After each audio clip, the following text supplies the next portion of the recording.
Hey guys, imagine stumbling into a world where getting high involved more than just a quick puff. No, you're about to step into the medieval version of Cloud9, where the stakes were higher than the ceilings of the grand cathedrals. Yep, medieval folks weren't just dreaming of heaven. They had their own wild, often bizarre ways of chasing a buzz that could land you in trouble faster than you can say heresy. So, before you judge their sips of ale or dusty herbs, hit that like button if you're curious about how people in chainmail and calf-length tunics got their smoky kicks. Grab a mug of the oldest alcohol you can imagine, maybe mead or ale, and let's unravel the surprisingly gritty and strangest side of medieval high-flying. Ready to get medieval with getting high? Let's roll. In the quiet stillness of St. Marcel Abbey, Brother Anselm, a humble herb lover and caretaker of the infirmary, quietly began his daily rituals among bundles of dried plants and fragrant roots as he gently crushed and mixed herbs, poppy seeds, hemp stalks. The air around him grew subtly heavier, laden with scents that seemed to whisper promises of calm. These small, unnoticed acts of herbal tending carried a gentle curiosity, an instinct to find comfort in the simplest natural things, even if no one in the cloister quite understood why. It was a routine of modest experimentation, a pursuit of quiet solace amid stone walls and routine prayers, where the ordinary became a quiet refuge. Little did he know, these whispered scents would slowly weave into the daily tapestry of cloistered life, hinting at a different kind of peace. Over time, other brother herbalists began to notice the mellow warmth that seemed to ripple through the rooms when Anselm drifted nearby. The faint swirls of smoke curling from the incense he crafted. Rumors spread softly, almost in whispers, about the strange calm that settled over those who lingered in the infirmary's corner. Yet, the brothers, bound by tradition and cautious curiosity, hesitated to name what they sensed, afraid perhaps of straying too close to forbidden comforts. As the days lengthened and the scent grew more familiar, a subtle tension took root, an unspoken acknowledgement that these herbal fumes might be something more than mere herbal kindness.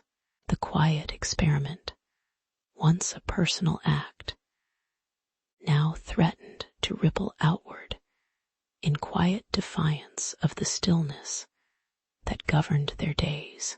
In the dim, flickering light of the cloister's common room, a few brothers joked about the gentle effects of Anselm's incense, soft laughter muffled by the heavy scent of hemp and poppy that quietly hovered in the air. Beneath the humor, a thread of irony wove through these conversations. They treasured the moments of calm, but pretended not to notice how the herbal fumes softened the edges of their routines.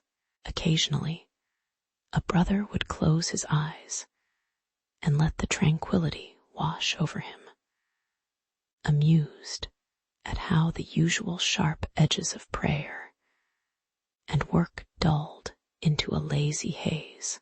There was, perhaps, a certain moral distance in their shared complacency, as if the cloistered walls themselves leaned in to listen to these whispers of herbal wonder. And amid this small, slow rebellion, the boundaries of their discipline subtly blurred. In the calm after the initial intrigue, Anselm's incense became a quiet fixture of the infirmary, its gentle fragrance a lullaby woven into the daily rhythm. The brothers, now more accustomed to the soft haze, moved through their routines with a languid ease, the world seeming just a tad softer, the distant calls of prayer slightly muffled, the herbal fumes, once an act of cautious curiosity, now offered a gentle refuge from the weight of their days, an unspoken acknowledgement that sometimes comfort was found in the smallest, quietest acts.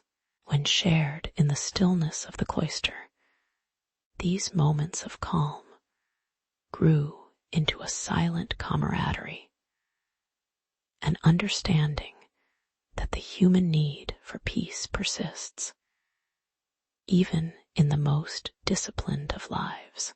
And so, in their quiet way, the monks let the herbal scents linger, neither condemning nor celebrating, simply observing it as part of their slow, endless tradition. As many seasons passed, the herbal fragrances drifted through the cloister's stone corridors, not as an act of rebellion, but as a testament to the subtle complexity of human desire for comfort. Brother Anselm, with his blurred, unseen face shadowed by the warm light, continued his gentle experiments among the herbs, quietly accepting the imperfect human need for small escapes. The cloister's routine persisted, unwavering on the surface, yet beneath it, a slow, almost imperceptible shift had taken root, reminding all that even within the most ordered lives, a quiet, human longing for peace can quietly unfold. The sense became woven into the fabric of their daily existence, neither condemned nor celebrated, simply part of the silent, ongoing story of quiet humans striving amidst stone and time. In a quiet village, a wandering minstrel named Gervase arrived one late afternoon, his satchel heavy with small bottles and dried herbs. The townsfolk, curious and mundane by nature, gathered around him as he produced a faintly fragrant pouch of wild henbane, its dark leaves crinkled and whispering stories of distant fields. With slow, deliberate motions, Gervase spilled a few crushed leaves into a shallow bowl, inviting speculation and innocent amusement. As he lit a tiny wick beneath the herbs, a faint, smoky vapor began to rise, curling in the cool air like a lazy serpent. It was an ordinary scene, people eager for distraction. A man humbly offering a simple ritual. Yet, beneath that simplicity, something quietly strange was about to unfold. Moments later, as the vapor filled the air, the first anticipations turned into a subtle shift. Eyes widened, Hands gripped their cups a little tighter, and the background sounds of everyday life softened into a muffled hum. The townsfolk's visions, if one dared to glimpse them, shimmered like faint paint on cracked plaster, fading faces, shifting landscapes, flashes of laughter or shadowed figures, passing in and out of focus. Even the priest, who watched with a rigid brow, could not entirely deny the distant sparkle in some eyes, though his own face remained obscured in a measured shadow. The quiet tension hovered between curiosity and concern, as if everyone sensed that they had stepped past certain boundaries of ordinary pleasure and mortal oversight. A gentle irony settled in the air. For all the talk of holiness and virtue, humans had long found solace or chaos in the unseen flights of imagination. Gervais, amused yet unperturbed, watched the small marvels bloom in faces that once only bore the marks of labor and dull custom. The villagers, in their half-dreams, echoed 1,000 stories, unspoken, of gods with blurred faces, of distant horizons beyond their daily plowings. The priest, whose face was now nearly hidden in the soft glow, struggled quietly to contain his disapproval, as if the ritual challenged something deep in his own quiet piety. Still, beneath his stern gaze, a flicker of acknowledgement flickered, hidden behind veiled eyes.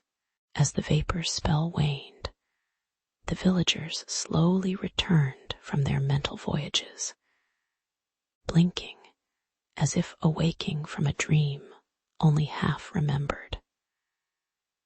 The sound of their breathing, their sighs, and the rustle of clothing resumed the rhythm of ordinary life, clinks of cups, subdued conversations, the faint scrape of chairs. Gervais packed away his herbs, a knowing smile faintly touching his face, perhaps recognizing that in this slow return there was a kind of peace, the deep, sleepy acceptance that human folly is both trivial and profound. The priest resumed his stance, his outline still shadowed, as if to hold back the blessed chaos of human imagination. It was, after all, just another quiet evening, full of small stories and silent questions. In the gentle stillness that followed, one could ponder how moments like these, simple rituals with humble herbs, remind us that humans, in their infinite curiosity, often dance on the edge of the sacred and the mundane. The vapor retreated into the cool air, leaving behind no scars, only faint traces of color in the minds, observed quietly from a distance. Gervais's visit, like so many others, faded into the tapestry of village life, an ordinary event tinged with the smallest irony, that in pursuit of the fleeting vistas of pleasure, humans still sought connection, even with illusions. Perhaps, in some quiet corner of history, that pursuit remains endlessly human, soft, slow, endlessly unchanged.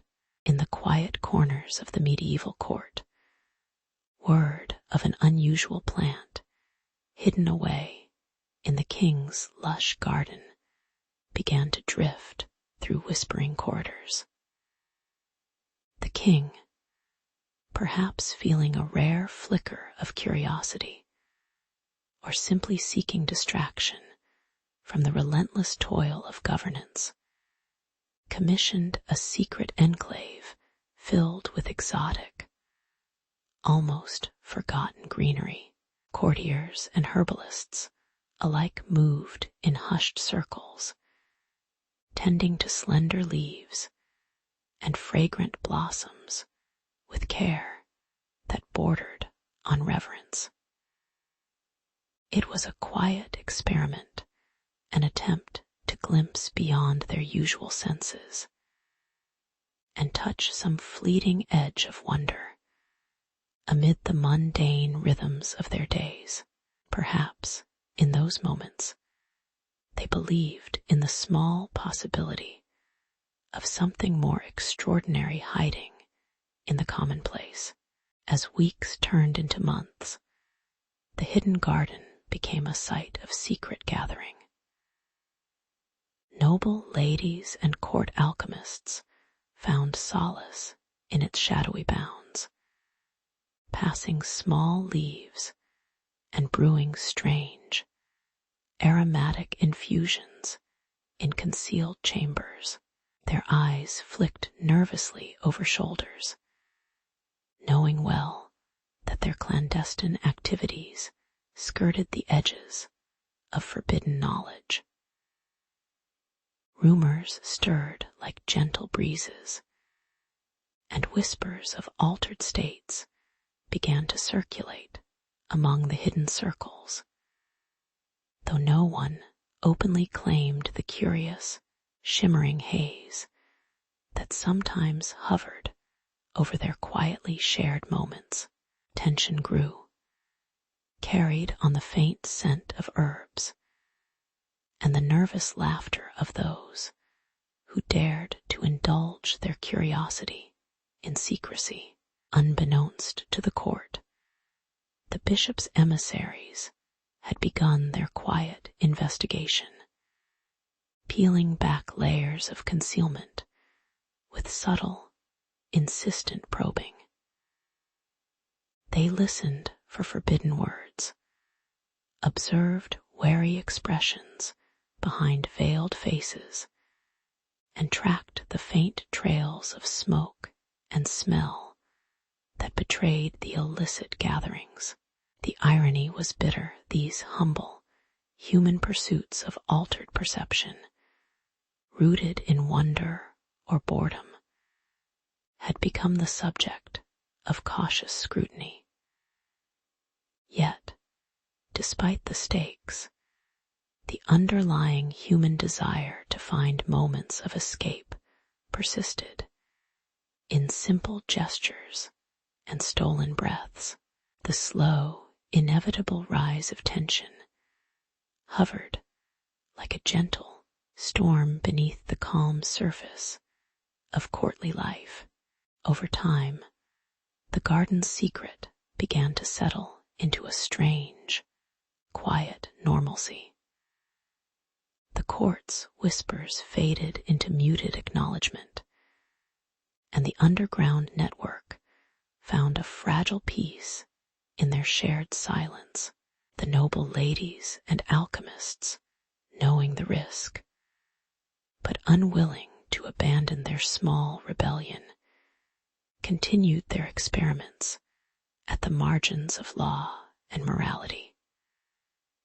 The garden, with its delicate plants and hidden alcoves, became a silent symbol of quiet human longing, an almost mundane act of seeking something beyond ordinary life. In the stillness, they learned to accept the subtle irony of their endeavors, that even in concealment, their curiosity persisted, unaffected by the watchful eyes of authority. Looking back, one might see in this story not not just a tale of forbidden herbs and secret meetings, but a reflection of human imperfection, our endless, humble pursuit of fleeting peace and curiosity amid the inevitable passage of time. Perhaps the ancient garden, tucked away behind stone walls and guarded by cautious whisperers, reminds us that even in the most subdued moments, there lies a quiet resilience, an ordinary human longing to sometimes drift beyond the familiar. However fleeting or imperfect that journey may be, these small stories, unnoticed in the grand flow of history, quietly tell of people trying to find lightness in their confined, earthy worlds, softly amused by their own quiet rebellions. In the dim light of a medieval hall, the air was filled with the subtle scent of dried herbs and fermented honey, drifting from a carefully prepared blend. During a grand feast, the host, eager for novelty, released this mixture into the crowded space, and suddenly the room slowed into an almost imperceptible stillness. Faces nearby relaxed, eyes growing distant as a quiet euphoria spread like gentle waves through the assembly. The commonplace sounds of chatter and footsteps softened, replaced by a murmur of shared wonder, an ordinary gathering transformed by a simple, mysterious aroma. For a moment, everyone seemed to be waiting for something unseen, a quiet pause in the steady rhythm of daily life. As the effects deepened, subtle shifts took hold. Some guests began to sway slightly. Others stared at flickering shadows on the wooden beams above, their expressions unfocused. The shared silence became thick with anticipation, or perhaps anxiety, as individuals glimpsed fleeting visions. A distant army moving inexorably toward a battered city, fields lush yet barren, the unspoken fears of famine and war. Whispers rose involuntarily, tinged with awe and confusion, as the invisible influence stirred old uncertainties in their minds. The hall's warm, flickering torchlight cast gentle shadows that flickered along with the dreams, creating an atmosphere both intimate and uncanny. Ironically, amidst the collective trance, the onlookers began to suspect something more than mere intoxication was at play. Small accusations arose softly. Was this some dark magic? Was the host secretly a witch or a cunning traitor? The mood shifted from wonder to suspicion, and the once faint laughter turned into murmurs of concern. Town authorities, alerted by anxious whispers, quickly entered, their stern faces emerging from the shadows like figures in a shadow play. Orders to halt the revelry were issued, and a sense of irrational panic spread across the gathering, as if the collective shared a fragile, easily shattered dream, now abruptly disturbed by human doubts. Calm eventually settled as the potion's effects waned, leaving behind a quiet, sleepy hall where most guests simply wished to return to their routines. Some picked at leftover bread, their hands slow and deliberate, while others stared at the flickering flames with a faraway look. The contrast between the previous chaos and the current peaceful stillness was striking, like waking from a strange, shared sleep. The blurred faces of the witnesses seemed both distant and familiar now, caught in the gentle dawn of returning consciousness. Life moved forward slowly, the echoes of prophetic visions lingering like a half-remembered dream, quietly reminding them of the fragile line between reality and imagination. In the days that followed, reflection took the place of panic. Stories of the hall's strange trance spread quietly through the town, often told with a shrug or a smile, as if to say, well, that was a night like any other. People resumed their daily tasks, hemming cloth, tending to livestock, sharing simple meals, each life quietly touched by the momentary lapse into collective dreaming. The images from that night lingered softly as reminders of human longing and fear, shadows cast on the broader canvas of a slow, imperfect world.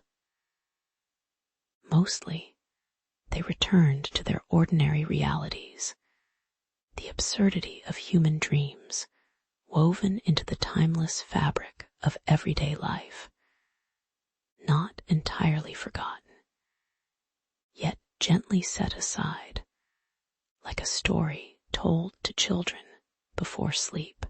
In the quiet shadows of medieval towns and villages, people often turned to a quiet ritual, gathering around fires, sharing small cups of herbal infusions, or softly crushing seeds and leaves in aged mortar and pestles. The air carried a faint scent of moss, dried herbs, and the earthy touch of linen robes. For many, the day's burdens seemed to slip away gently, replaced by a whispering sense of lightness that lingered, almost unnoticed. It was a moment of simple escape, woven into the fabric of daily life, as natural as the sun rising over thatched roofs. The world was slow then, and their little escapes felt like gifts, ephemeral and fragile as the first soft glow of dawn. However, as tales of these altered states spread beyond whispered circles, authorities grew wary.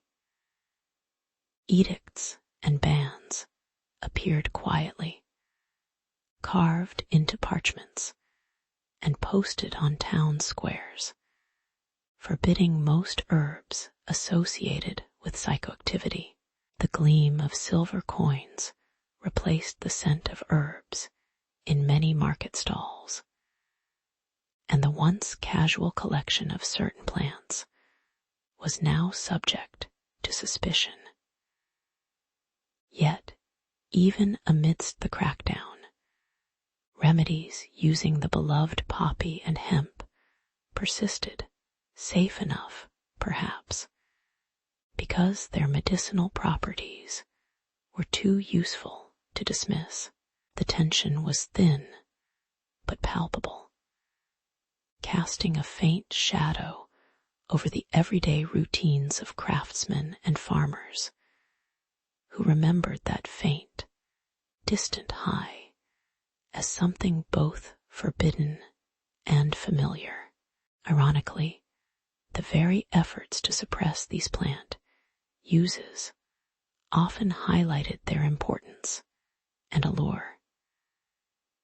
Tales of secret gatherings flickered in whispered legends, figures cloaked in cloth, passing small pouches of dried leaves, all done with a sense of quiet defiance. The law's iron grip seemed to cast a different light, making the herbs even more tempting as symbols of hidden freedom. The old knowledge persisted, passed quietly through handwritten notes and hushed conversations in dim taverns, in the silent corners of monasteries. Brother Anselm, often pale and contemplative, began jotting down notes, not just of remedies, but of the subtle ways in which these altered states touched human consciousness, leaving behind faint traces in the collective memory. In the tranquility of old scribbled pages, a quiet story unfolded, one of ordinary people, and their small, peaceful deviations from sobriety. Their experiences, distant visions, faint euphoria, a softened sense of time became part of an unspoken history, recorded by the almost forgotten Brother Anselm. His ink traces the blurred faces of prophets, their features hidden behind light and shadow, as if to suggest that the true stories were not in the figures, but in the sensations they inspired. Amidst the muted lamplight, these stories held a gentle irony, that humanity's pursuit of a fleeting high persisted even under stern prohibitions, stitched into the fabric of memory like a quiet secret. Perhaps, in some way, these moments of altered thought served as small acts of resilience in an often indifferent world. Today, it is the quiet documentation, those faintly imperfect notes, preserved on brittle parchment, that keeps the subtle echoes of medieval highs alive. In a world that now favors measured health and cautious sobriety, the gentle irony remains. Humans have always sought to glimpse beyond the ordinary, even in the slow, mundane rhythm of village life. The herbs may be banned, the laws strict, but the stories linger, softly whispering through time. In the end, perhaps it is enough to know that even in the shadowed corners of history, human curiosity and longing quietly persisted, taking comfort in the remembered sensation of fleeting, light-hearted worlds. In the quiet shadows of Castle Weiermont, the great hall was prepared with a careful sense of ceremony. Columns of lantern light casting a warm glow over goblets and platters. Lord Aldrich, with his slow, deliberate movements, took his seat at the head of the long oak table, where silver and earthenware mingled harmoniously. Outside, the distant sounds of labor and evening whispers settled into the background, as if the world itself was pausing for this occasion, an act of alliance sealed by shared bread and poured wine. The occasion was modest, yet its importance hung softly in the air, like a faint aroma of roasting meats. Lady Mare moved along the table with quiet efficiency, her eyes flickering over faces that carried both anticipation and fatigue. Knowing history was often written in the subtle flow of drinks. This quiet moment, with its careful arrangement of elements, seemed almost routine, except that beneath it lay the fragile thread of peace, fragile enough to be brewed alongside ale, and kept alive through simple hospitality. As the evening deepened, the tension in the room subtly grew, woven into the shimmering reflections in full wine glasses, and the hesitant laughter that occasionally faltered.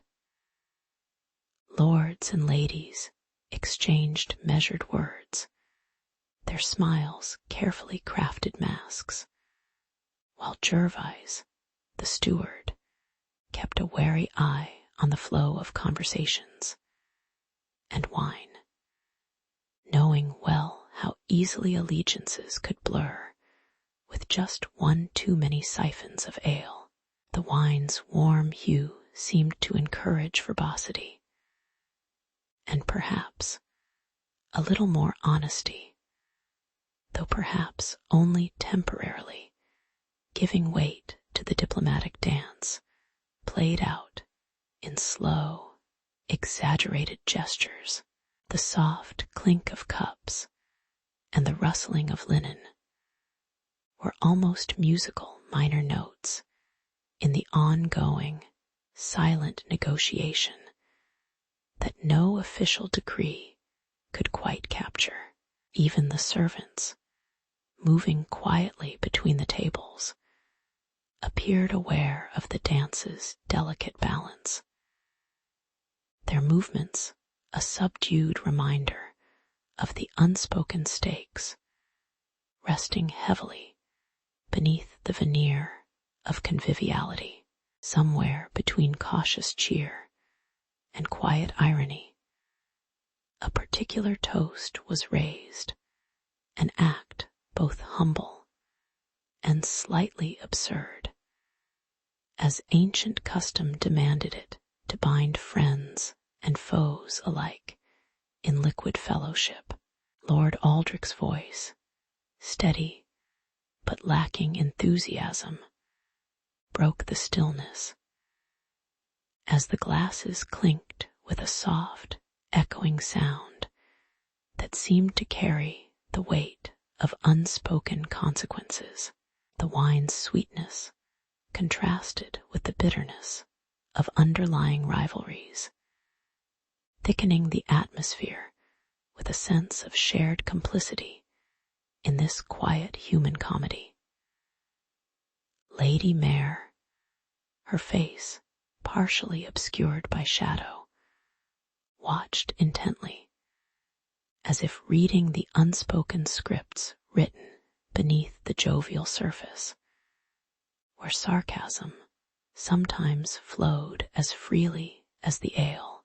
The moment felt poetic, an inherent irony in how human bonds and tensions, fragile as they were, could be so expertly concealed behind shared cups and forced smiles. As the night aged, the hall gradually settled into a calmer rhythm. The earlier sparks of tension smoothed out like the gentle settling of dust. The clamor of voices diminished, replaced by the subtle sounds of relaxed breathing and the scrape of wooden chairs. Gervise, standing quietly at the side, observed the shifting moods with tempered patience, knowing that even the most peaceful semblance often concealed quiet calculations. Lady Mare's gaze softened slightly, noting how the alcohol had eased some of the rigid displays, but had also deepened the weariness etched into everyone's faces. Outside, the world beyond the castle's stone walls still droned on in its cycle, harvesting, fighting, loving. Yet here, in the soft lamplight and slow conversation, there was a fragile sense of pause, of human patience in the face of history's relentless onward flow. It was, perhaps, enough just to let the moment linger without demanding more. In those quiet hours after the feast, as the last glasses drained and the hall emptied, a gentle reminder settled into the stillness. How human life often flowed in the subdued corners of events and intentions, the formalities, the wines, and the subtle negotiations were all part of a vast, imperfect fabric, woven with moments of hope and irony alike. Lord Aldrich leaned back in his chair, eyes half closed, pondering how a simple act of pouring and drinking could serve as both a bridge and a barrier, holding secrets and agreements, dissolving and reinforcing them in the same breath. Gervais carefully cleaned the remaining goblets, knowing tomorrow would bring new challenges.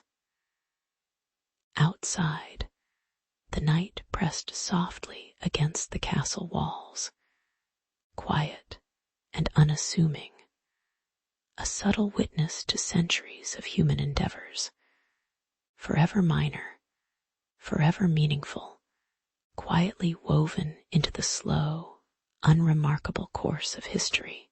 In the dimming light of a grand medieval hall, the air was thick with the soft hum of conversation and the faint clink of cups.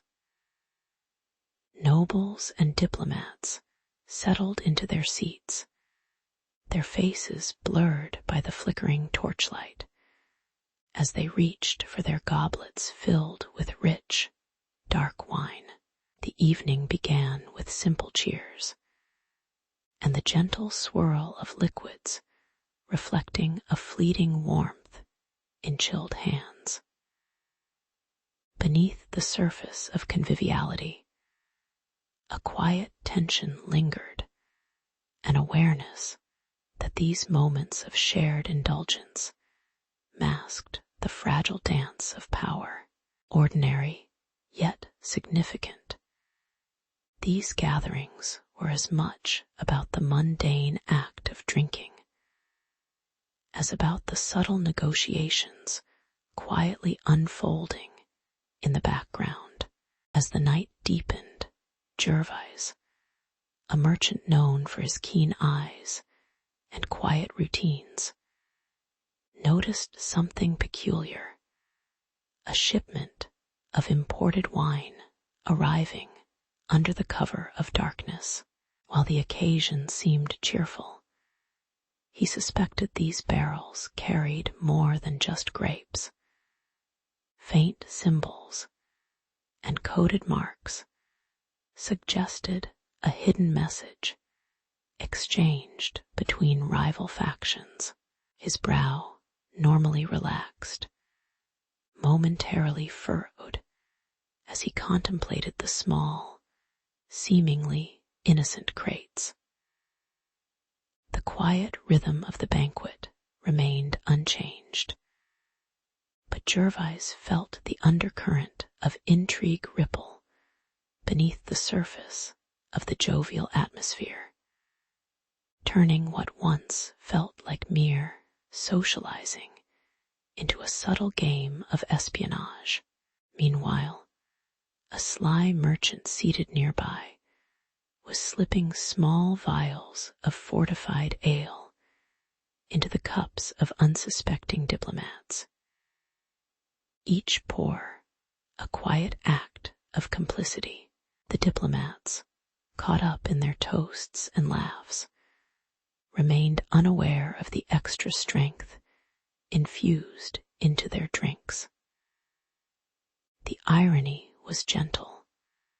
How a simple gesture of sharing ale could become a covert exchange, a silent signal passing from hand to hand. As the night grew later, the stacked cups and half-sipped drinks bore witness to a quiet game of influence, where even the most mundane acts carried unspoken weight.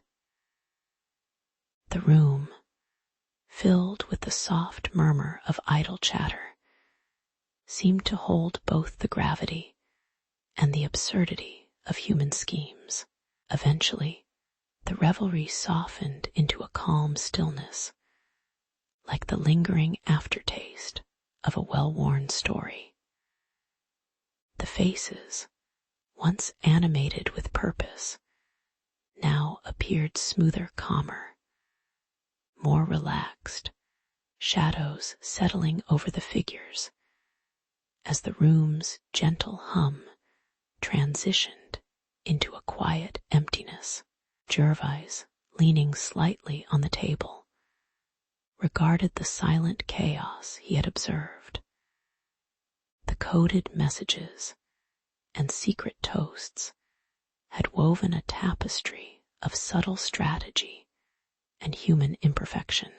The wine cups remained, their contents now largely untouched, save for the faint traces of earlier toasts. It was a scene of ordinary patience, where the night's quiet revelations gently settled into the slow rhythms of human folly. Later, as the hall emptied and the last echoes of laughter faded into the cool night air, the true layers of the event lingered like a distant melody. The idea that history's great games often depended on the simplest acts, an exchange of wine, a shared drink, seemed quietly amusing now. Gervais's observations, like the blurred faces of prophets or sacred figures, remained partly hidden, softly illuminated by the starless sky. These moments of human weakness and cunning, so beautifully mundane, serve as a reminder that even in their quietest hours, people manage to craft stories full of ironies, subtlety, and gentle irony. Somewhere in the stillness, everything seemed both ordinary and profoundly meaningful, like a story aging quietly in the background of time. In the quiet hours before the banquet, the grand hall was filled with the subtle hum of conversation and the faint clink of polished cups. The king, seated solemnly at the head of the long table, raised his goblet in a slow, deliberate toast to the proposed marriage alliance, while Lady Mare, nearby, observed the exchange with a measured calm. The wine was poured with careful hands, the crimson liquid catching the dim light and casting a faint warmth across pale porcelain. Around them, noblemen and courtiers emptied their cups with practiced ease, the air thick with quiet anticipation and unspoken hopes. It was a ritual known to all, a moment of unity, sealed with wine, the liquid almost weightless in its silent promise of future peace. Or so it seemed in the fading glow of the evening. As the toasts continued, Lady Mare's gaze shifted subtly to the king's goblet, sensing an undercurrent beneath the formal display. Her brow, normally smooth, contracted just slightly, as if she detected a faint, odd aroma or a change in the wine's temperature. Nearby, a nervous scribe dipped his quill into ink, observing silently, quietly noting the flicker of shadows cast by flickering torches. The exchange of polite smiles masked a more layered tension, where beneath the surface, some guests wondered about the true intentions lurking behind the friendly veneer.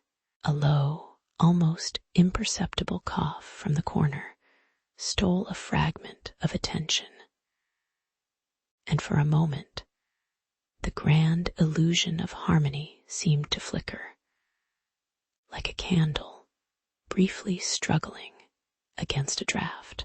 In an almost lazy sequence of events, a sudden irony unfolded. Something wasn't quite right. A goblet, meant to serve the rival lord, was somehow swapped or misdirected, and it was the humble scribe who found himself holding the poisoned vessel. A faint agitation passing across his face, the moment moved with an odd, slow precision. The subtle shift in weight, the quiet whisper of silk as he lifted the goblet to his lips, then the slight pause of realization.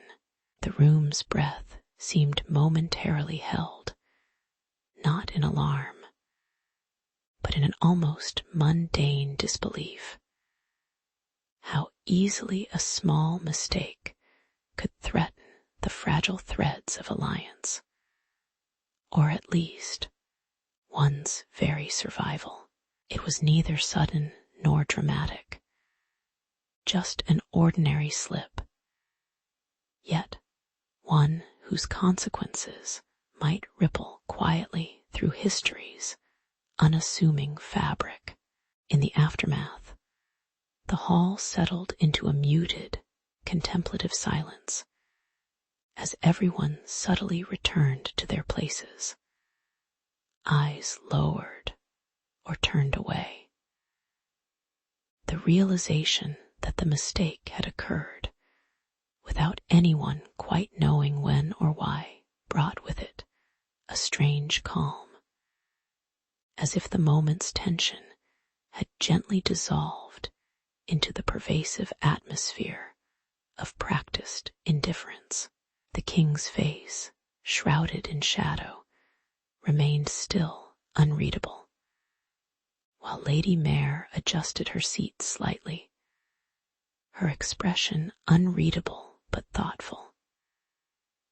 The scribe, clutching the goblet, appeared both unnoticed and inevitable, just a small part of a long chain of human imperfections. Peace, or perhaps resignation, settled in as the evening advanced. The quiet hum of the hall, a gentle reminder of how easily human plans are threaded with minor, almost invisible flaws. Later, amid the soft hum of dismissed voices and the settling of candles, the story lingered quietly in the minds of those present, like a small shade on a window. The episode, simple yet telling, revealed again how fragile the veneer of diplomacy truly was, kept in place, not by perfect virtue, but by the patience to accept unforeseen flaws. Lady Mare's instincts, perhaps sharpened by years of observing human folly, seemed to whisper that power often rested in mere moments of inattention, or in the quiet irony of misjudged trust. The day approached its end, not with grand revelations, but with a gentle acceptance of human imperfection. a reminder that beneath the veneer of ceremony, history often takes its slow, mundane, imperfect course, one small mistake at a time. In the quiet gloom of the great hall, the evening's feast was settling into its ordinary rhythm, with the clink of goblets and soft murmurs weaving through the air. Lord Aldrich, a figure both weary and cautious, watched the courtiers as they exchanged courteous smiles and sips of mead and wine, each glass holding stories little understood. Early tensions had given way to a gentle complacency, until the scribe, who had lingered near the wine table, suddenly collapsed with a faint gasp that broke the calm like a fragile teacup falling drops first. His face was unremarkable, obscured by shadows and indistinct, and everyone's eyes flicked toward him with a mixture of concern and mild boredom. The moment felt small and momentous all at once, a reminder of how fragile peace could be among men, with shared drinks and secrets hidden in their glasses. The hall's quiet shattered as the scribe's collapse revealed itself not as a simple faint, but as something darker, an act of silent betrayal, hidden in the very fabric of the convivial evening. Murmurs turned to whispers, and the flickering torchlight caught subtly shifting eyes, some tense, others indifferent, all with a shared knowledge, neither quite voiced. Lord Aldrich's brow furrowed faintly. He could sense the undercurrents stirring beneath the veneer of merriment. Suspicion gently seeped into the room's stagnant air, like a faint but persistent drizzle. The once peaceful exchange of words slowed into cautious probes, each guest's face betraying a nervous flicker of insight they scarcely dared to admit. A delicate dance of suspicion played out slowly, as if the hall itself hesitated before the storm.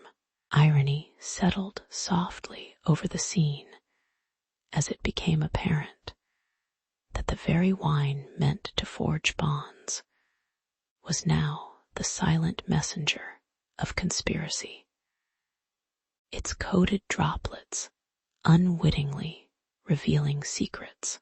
The room, thick with the scent of old wood, spilled wine, and unspoken accusations, teetered between chaos and calm. In quick, subtle movements, some courtiers reached for their goblets as if to conceal their reactions, while others looked away, faces veiled in the soft shadows that blurred their expressions. Lord Aldrich's gaze flicked across the scene with quiet amusement. Here was history's most human irony, that the drink which once united them now threatened to divide. Anyone could see the absurdity in placing so much trust in something so easily poisoned. Yet the fragile peace held on, fragile as a thin crust of earth on a dying spring. With deliberate patience, Lord Aldrich ordered the hall to be cleared, his voice calm, but carrying a weight of quiet authority that demanded attention without storming past. As the chaos subsided into hushed conversations and careful inquiries, A sense of stillness came over the room, an unspoken acknowledgement that secrets, much like spilled alcohol, spread most quietly in the dark. The investigation revealed that coded messages had been etched into the wine's pattern, an insipid form of communication among those who sought power through subtlety. The hall's flickering shadows seemed to soften, and in this quiet aftermath, people retreated into their shadows and memories, pondering how something as mundane as a glass of wine could carry the weight of betrayal. The moment settled into a slow understanding that all human endeavors, no matter how carefully crafted, could unravel silently, like a thread pulled gently from the fabric. In the cool dawn that followed, the hall returned to a muted normalcy, its walls echoing with the faint sound of footsteps and distant conversations. Lord Aldrich, now seated quietly, reflected on the strange modesty of human folly, how a simple act of sharing a drink could tip worlds into chaos or forge silent peace. The poisoned scribe's fate was a quiet reminder that trust was fragile and often quietly betrayed in the everyday minutiae of court life. And as the light crept slowly through the small, high windows, it uncovered the truth that peace was always a tentative pause between human imperfections, delicate, easily disturbed, yet quietly endured, like a slow, calming breath. Somewhere deep inside, the understanding lingered that history's most mundane moments often carried its most unexpected weight, wrapped in the slow, unassuming rhythm of human life. In the slow waning hours of a grand medieval banquet, the glow of candlelight flickered softly across long wooden tables, where noblemen and women leaned back, glasses in hand, as if savoring the very breath of the evening. The clink of cups and muted laughter seated the scene ordinary, yet subtly charged with the promise of influence and alliance. It was in these quiet moments after the last sip that the room's atmosphere shifted, a gentle lull revealing the unspoken power games hidden behind smiling faces. The revelry, though seemingly ending, had only just begun to shape the subtle threads of political bonds that would remain long after the empty goblets.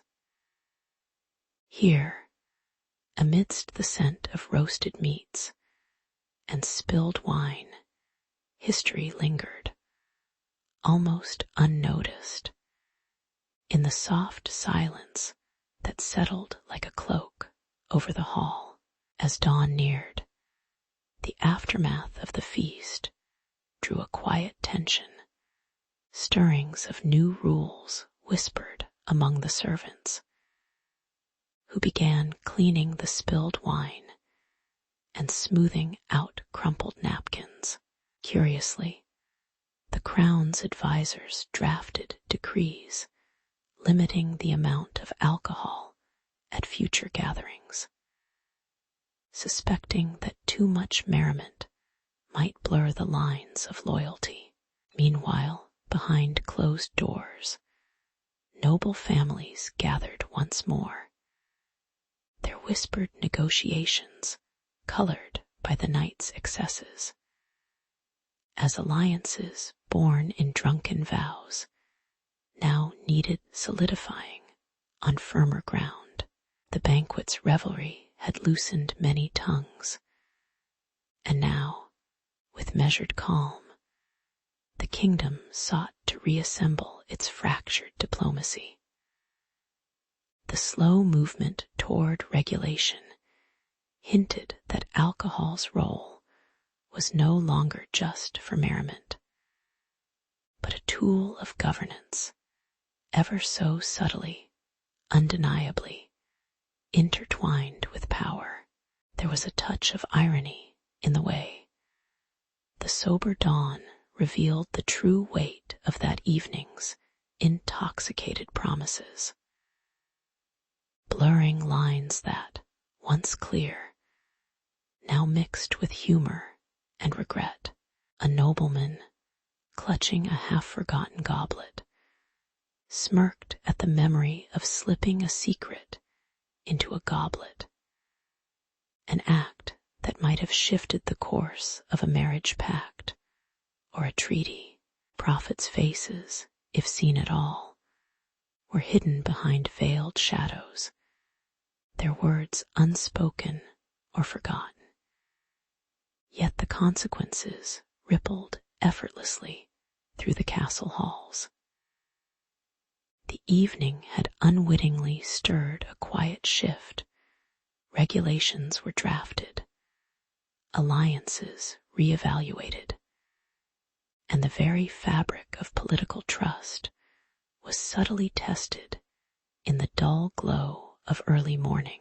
It was a time when even humor could carry a hidden message, and even the most mundane toast could shape history. In the lingering hours of this calm reflection, it became clear that the night's excesses were less about the wine and more about the fragile human connections they fostered and then dissolved. The slow process of reimposing rules softened the edges of chaos, gentle reminders that power often rested on the smallest details and agreed upon limit. A quiet nod or a shared silence over a half-empty cup. The alliances, once sealed in drunken bravado, now needed solidifying through sober words and cautious promises. As the court settled into a gentle, restrained routine, the memory of the revelry persisted, an understated chapter in the long story of human diplomacy. In these soft moments, history seemed to breathe easier, quieter, and perhaps wiser. Looking back, it is evident that the role of alcohol in medieval banquets was more than fleeting merriment. It was quietly woven into the fabric of power and diplomacy, shaping decisions often made in the shadows of intoxication.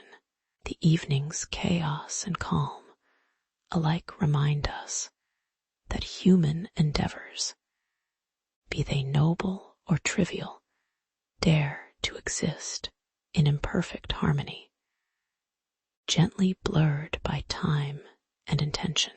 The legacy of that late night, wrapped in subtle irony and muted humor, underscores how small gestures, a shared drink, a cautious smile, a measured toast, can ripple outward, subtly altering the course of kingdoms.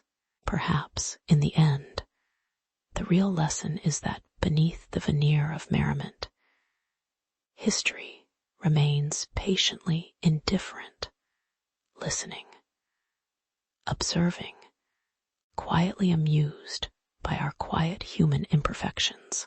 In the quiet shadows of St. Malo's bustling market, Myra, A young apprentice with bright eyes and trembling hands peered into the cluttered shelves of Master Aldrich's apothecary. The air was filled with the scent of dried herbs, musty paper, and a faint sweetness from some overlooked root. Master Aldrich, a weathered man with a gentle but steady gaze, seemed immersed in the slow process of weighing and mixing, his movements deliberate and calm. Today he showed Myra an aged parchment, its edges frayed and faintly wrinkled, promising secret cures from obscure herbs. The promise of mystical visions and cures felt both comforting and faintly absurd, like a whisper of old stories floating through the dusty air. It was a beginning, slow yet filled with quiet hope, in a tradition that trusted the silent wisdom of plants over the hurried haste of other medicines. As days passed, Myra watched as Master Aldrich carefully prepared tinctures from mandrake, belladonna, and wormwood, warning softly about their dangers, as if to speak of them was to flirt with a quiet chaos. Rumors of strange visions and cures circulated in whispers among the townspeople. Some claimed they saw shapes not there. Others merely felt better after the strange draughts.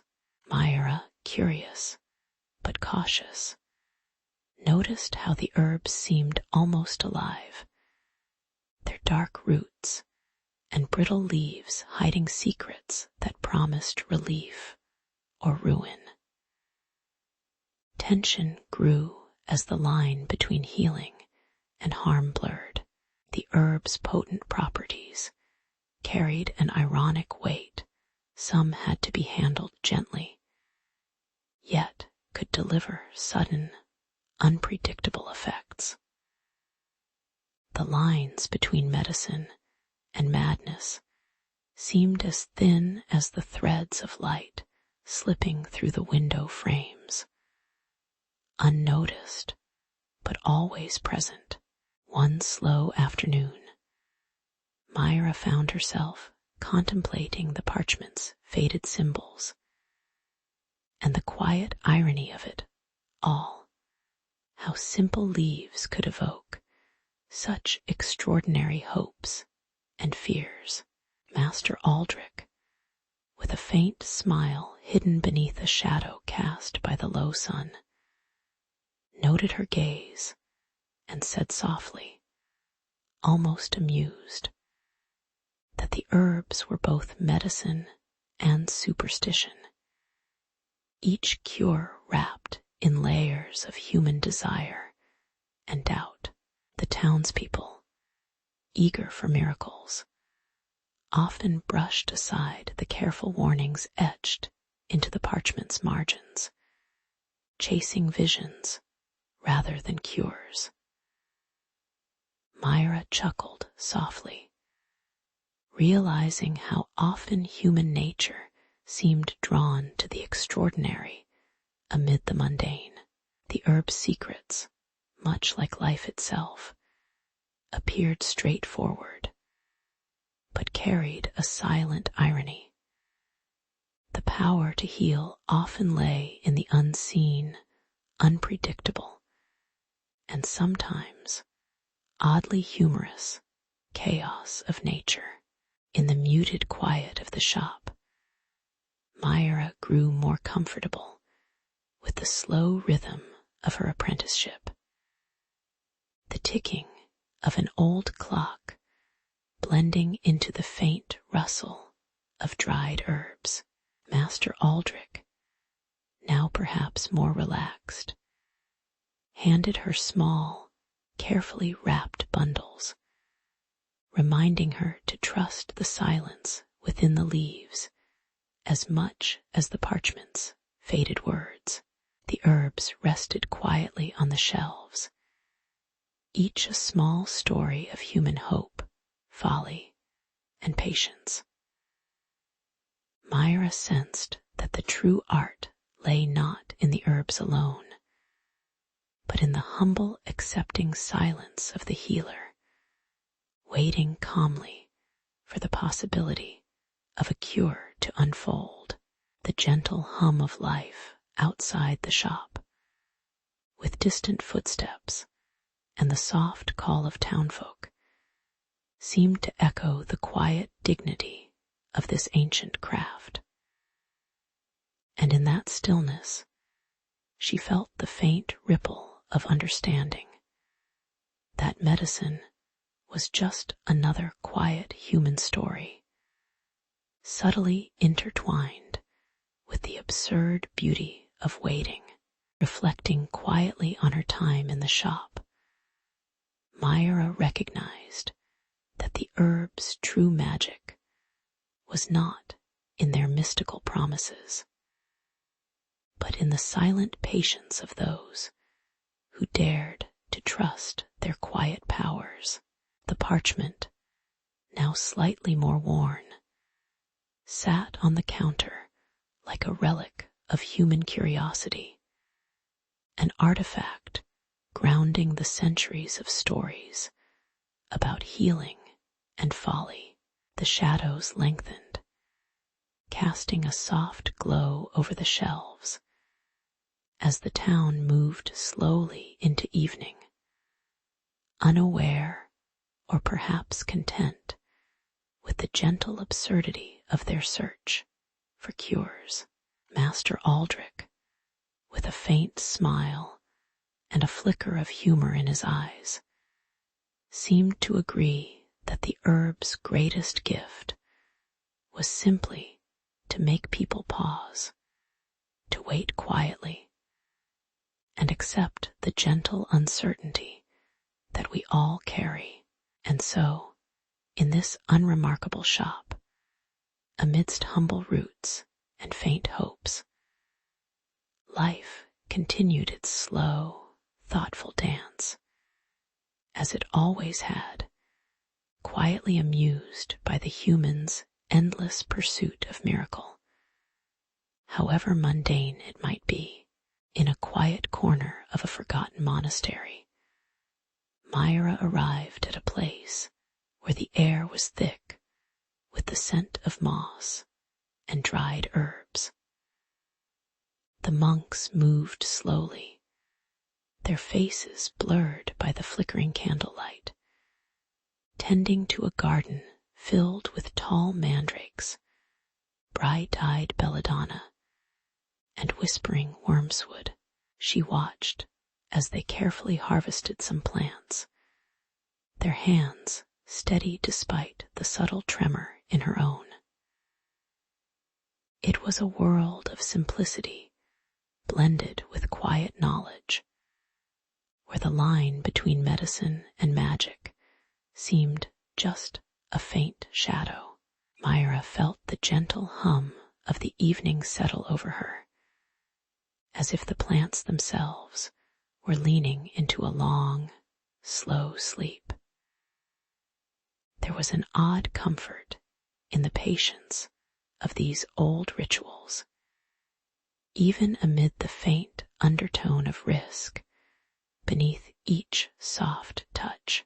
As Myra learned to prepare tinctures, a delicate dance unfolded, measurements taken with trembling fingertips, drops falling into bowls like tiny moments suspended in time.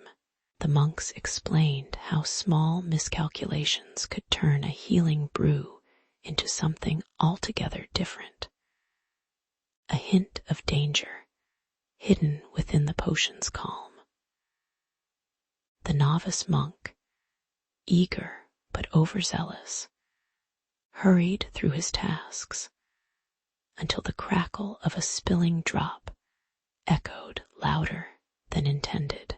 The air shifted moments later when he staggered, eyes wide, clutching his chest, as the brew's potent magic overwhelmed him.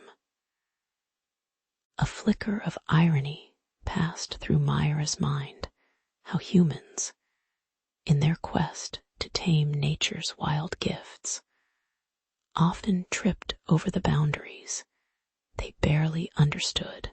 Yet even in mishap, there was a kind of gentle poetry, a reminder of the fragile balance they constantly walked. The novice's stumble became a quiet caution, and Myra watched as the monks began to treat the plants with renewed reverence, hands gentle, movements slow and precise. The room settled into a rhythm that felt almost meditative, as if time itself had paused to respect this fragile science. Through the soft glow of lanterns, she saw the careful artistry in each tincture, a small jar, a measured drop, a whisper of patience. Her initial curiosity softened into a kind of tender admiration for their humility, knowing how easily things could go wrong. The dangers lingered like a faint gust, there, yet never fully seen, reminding all of them that magic and science were often just different sides of the same quiet, restless coin. In this calm, Myra pondered the simple truth that even the most ancient knowledge was still imperfect, still learning. Later, as night fell softly outside the monastery walls, Myra found herself sitting quietly among the monks' tools, observing without judgment. The garden outside grew dark, but alive in her mind's eye, whispering stories of those who had sought healing in peculiar ways.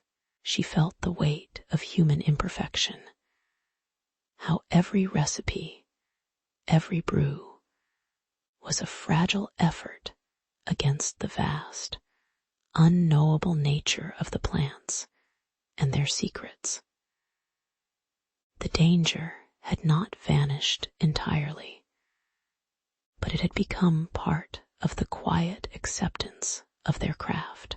She realized that perhaps the true art lay not in mastering the plants, but in respecting their wild, unpredictable essence.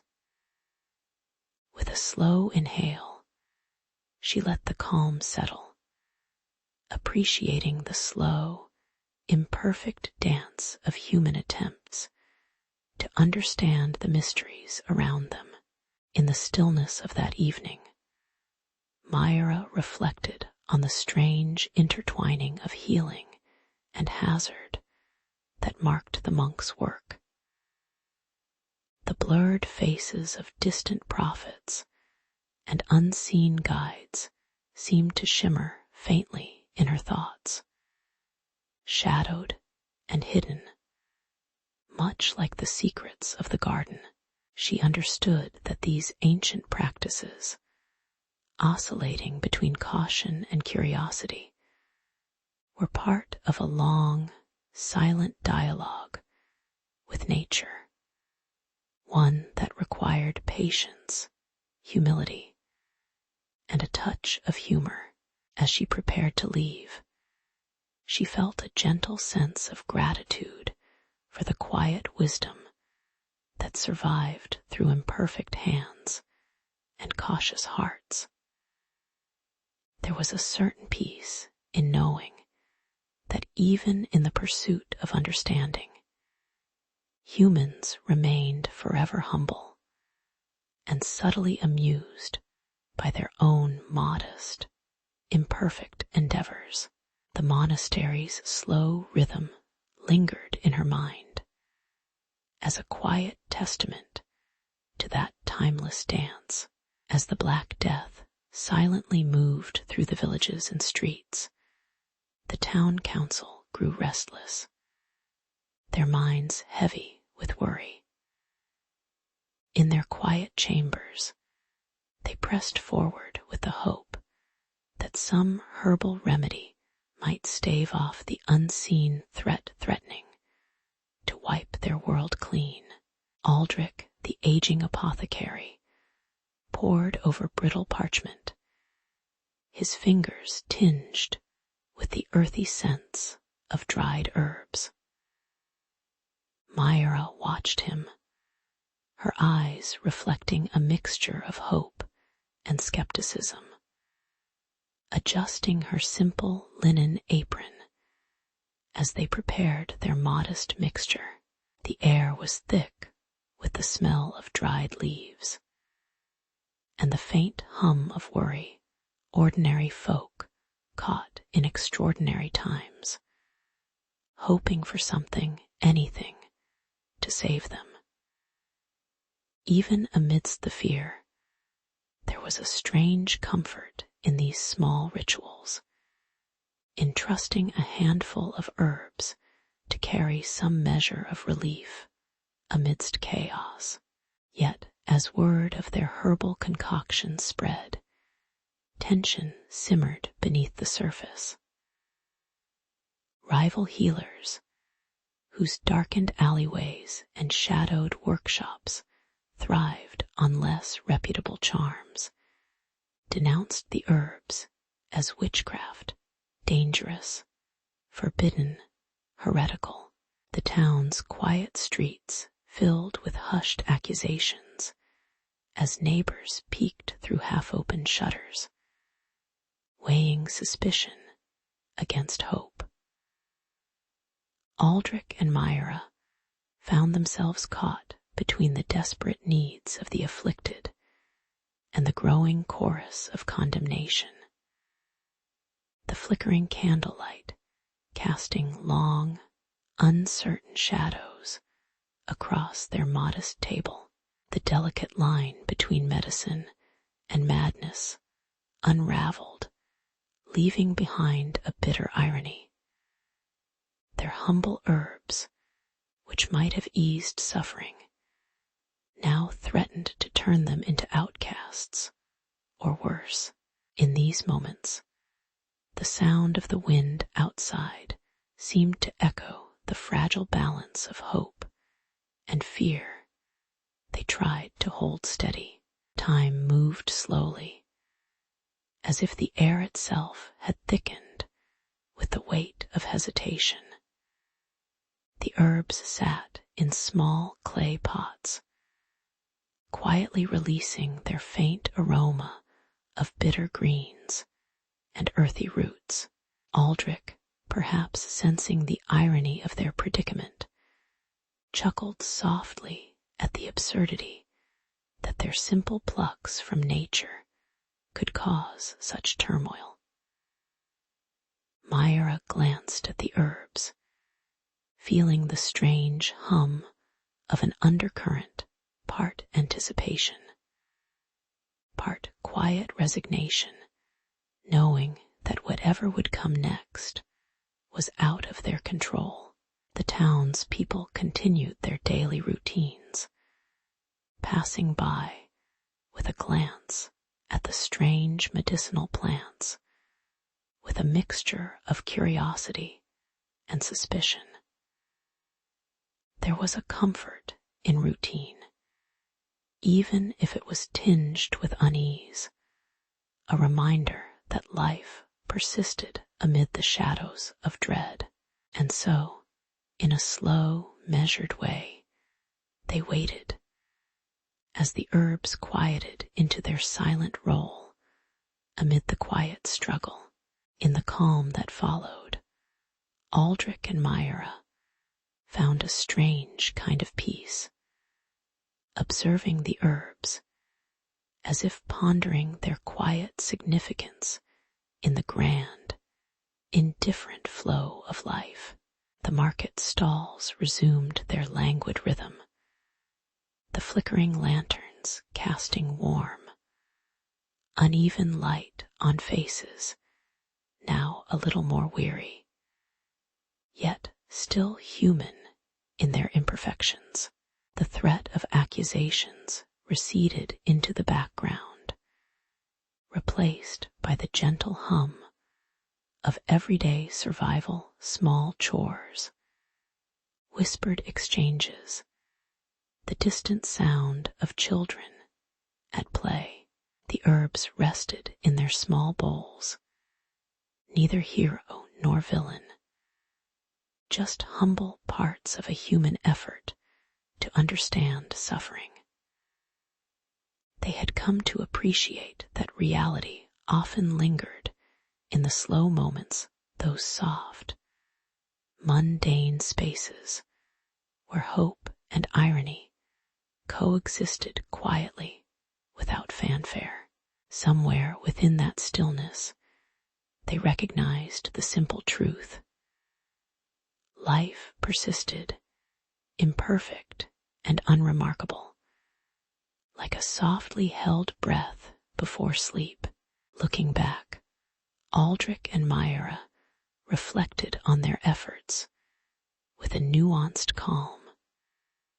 The herbal remedy, imperfect and uncertain, became a quiet symbol of human resilience in a time of chaos. The blurred faces of prophets and wise figures seemed distant, as if hiding behind a faint glow of memory, their voices lost to the gentle passage of years. Life pressed on, steady and unremarkable, filled with small acts of care and the enduring uncertainty of human endeavors. The herbs, so ordinary, yet so intertwined with hope, remained a humble testament to the way humans cling to meaning, even in the face of incomprehensible threats. Perhaps, in the end, it was not about the herbs themselves, but about the quiet persistence of those who dared to trust them, slowly moving forward through a world weighed down by shadows, much like everyone else, simply trying to survive the undramatic rhythm of their days. In a quiet village, Myra carefully prepared her modest basin, mixing dried wormwood with water under the soft glow of a dying candle. The air was filled with the faint scent of herbs and the distant hum of a restless town. With a gentle hand, she offered the bitter elixir to a child whose tiny body was rattling with fever, hope tempered by cautious patience. The child's trembling lips took in the potion, and for a moment, everything seemed unchanged, still, ordinary, almost forgettable. Yet, beneath that calm surface, something quietly shifted, as if the herbs whispered a promise, meant only to be heard in the stillness of the night. As the child's brow cooled and the fever subsided, a strange silence settled over the room, punctuated only by the soft, irregular breathing of the child. An hour passed in deliberate slow motion, and Myra watched, wary but hopeful. Then the child's eyelids fluttered, and a soft gasp escaped as they opened to a gaze unfocused, distant. The room held its breath, caught between relief and a creeping sense of the uncanny. The child's eyes seemed to trace invisible patterns in the air, as if peering into a place only they could see. Their face calm, yet infused with a fleeting, otherworldly serenity. Moments later, the child's voice, quiet and clear, broke the silence with a whisper that seemed to echo from some silent venture. A voice softly recounting a secret well hidden beneath the earth, filled with pure, flowing water. Myra listened, half in awe and half in quiet irony, as the child described a place they had never seen, bright, cool, and untouched by human hands. The townspeople gathered nearby, eyes wide but restrained, as if they feared comment might shatter the fragile moment. The scene was strangely mundane, just a sick child, a healer, and a whispered vision. But beneath that simplicity lurked a quiet irony, a herb capable of altered realities, delivering hope and mockery in one small dose. As dawn edged softly through the window, the child's gaze grew more distant, returning to a peaceful sleep, the visions fading like a dream upon awakening. Myra sat quietly nearby, rubbing her hands together gently, pondering the strange turn of events. The herbs, she realized, held a quiet, unpredictable power, an uncertain gift that balanced on the edge of patience and uncertainty. The village moved on, leaving behind the curious story of the night's strange vision, an ironic testament to human stubbornness and fragile faith, willing to chase illusions in hopes of salvation, unaware of how easily reality blurs at the edges when touched by quiet herbs. The world, ever so patient, simply continued turning. Looking back, Myra regarded her small act of desperation with a bemused sense of humility, recognizing how fragile and imperfect hope could be, sometimes fragile enough to be held only in visions or whispered secrets. The herbal remedy, underestimated by many, had delivered both a cure and a jest. That even in the most mundane of days, a simple herb could turn a sick child's faint breath into a ripple of stories and silent amusement.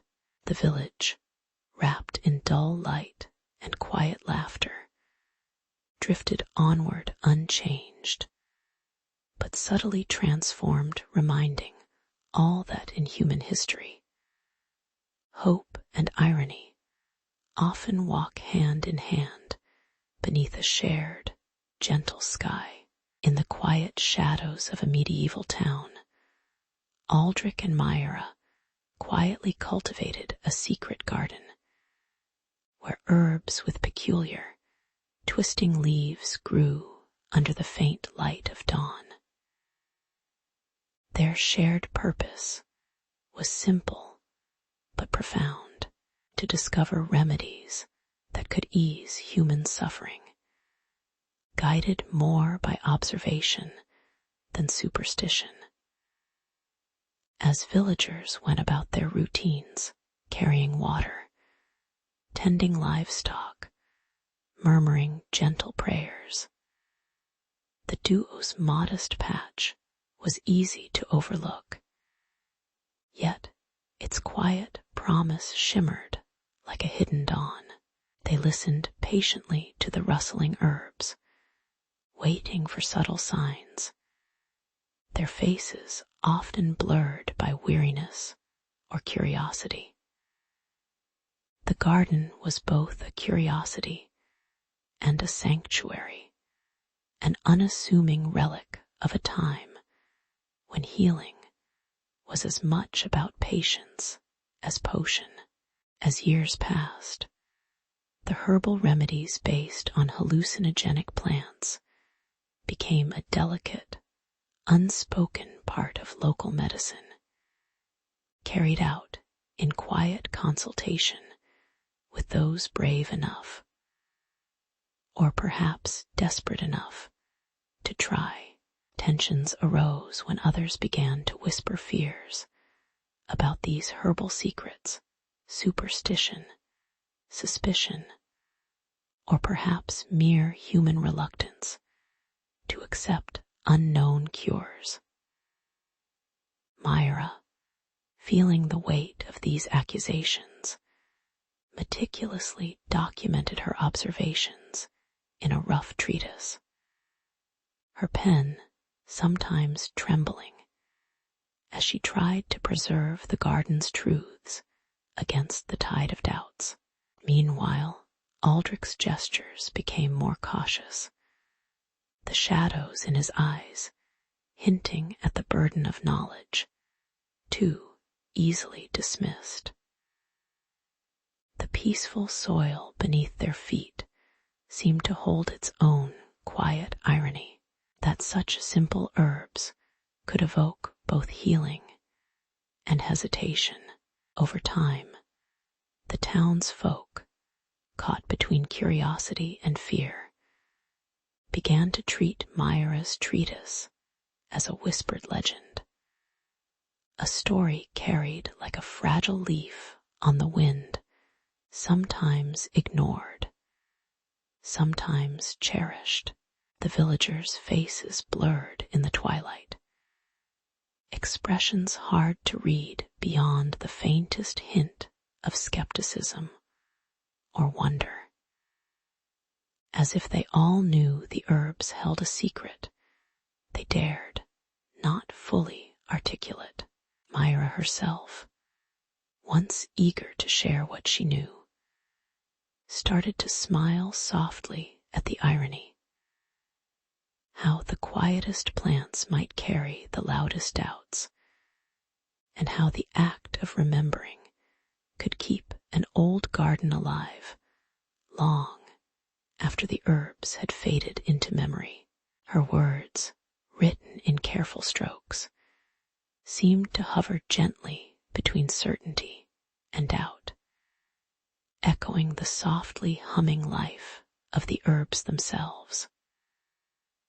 The garden, unseen and unspoken, settled quietly into the lore of the town, a whisper of the human desire for healing against the slow march of time. In the lingering calm of these days, Myra's treatise found its place among faded manuscripts and dust-laden shelves, illustrating a modest but persistent effort to immortalize the garden's quiet legacy. Sometimes, villagers would pause near the old garden site, their eyes distant, as if recalling a faint melody only they could hear. The days drifted on with a gentle, almost sleepy rhythm, people tending fields, sharing simple meals, and exchanging stories that carried the faint aroma of herbs long gone. Myra, older now, observed the slow, inevitable change with a mild sense of peace, her hands resting on parchment, and her mind wandering through the quiet corridors of memory. Her work, like the herbs she loved, had been both a gift and a secret, one that would linger softly in the silent history of their time, beyond superstition and fear. Years after, the town commemorated Aldrich and Myra, not with grand monuments, but with a quietly growing tradition. A small gathering at the edge of the old garden, where Myra's writings were read slowly, line by line, in the twilight. Faces, gentle and slightly bored, listened as the breeze moved through the leaves, carrying faint memories of a time when herbs shaped lives quietly and stubbornly. The blurred faces of those ancient healers, unseen by history's bright light, seemed to smile softly from the shadows, reminding everyone that stories like herbs grew best when left to rest and quietly endure. The garden's quiet wisdom, kept alive in words and in the slow, unhurried rhythm of daily life, proved that some legacies are meant to fade into the background calm, enduring, slightly humorous in how human efforts persist amid the gentle silence. In a quiet valley of 12th century Bavaria, a young apothecary named Alaric shuffled through the early morning mist, the cool air settling softly on his skin as he prepared to join a small band of pilgrims led by the mysterious Hildegard, whose face was often concealed by a shadow or a flickering candlelight. They moved slowly along muddy paths, eyes faintly shining with a sense of purpose that felt both ancient and slightly uncertain. The air carried faint scents of herbs and fermented honey, hinting at the strange promise of spiritual insight. Alaric's thoughts drifted between curiosity and skepticism, wondering if mortal intoxication could really offer a glimpse beyond the familiar. The world seemed paused, waiting for the journey to begin. As they meandered toward a quiet monastery nestled in the hills, as they settled inside the stone walls, Hildegard revealed her sacred brew, a cloudy glass of honeyed liquid that shimmered in the candlelight.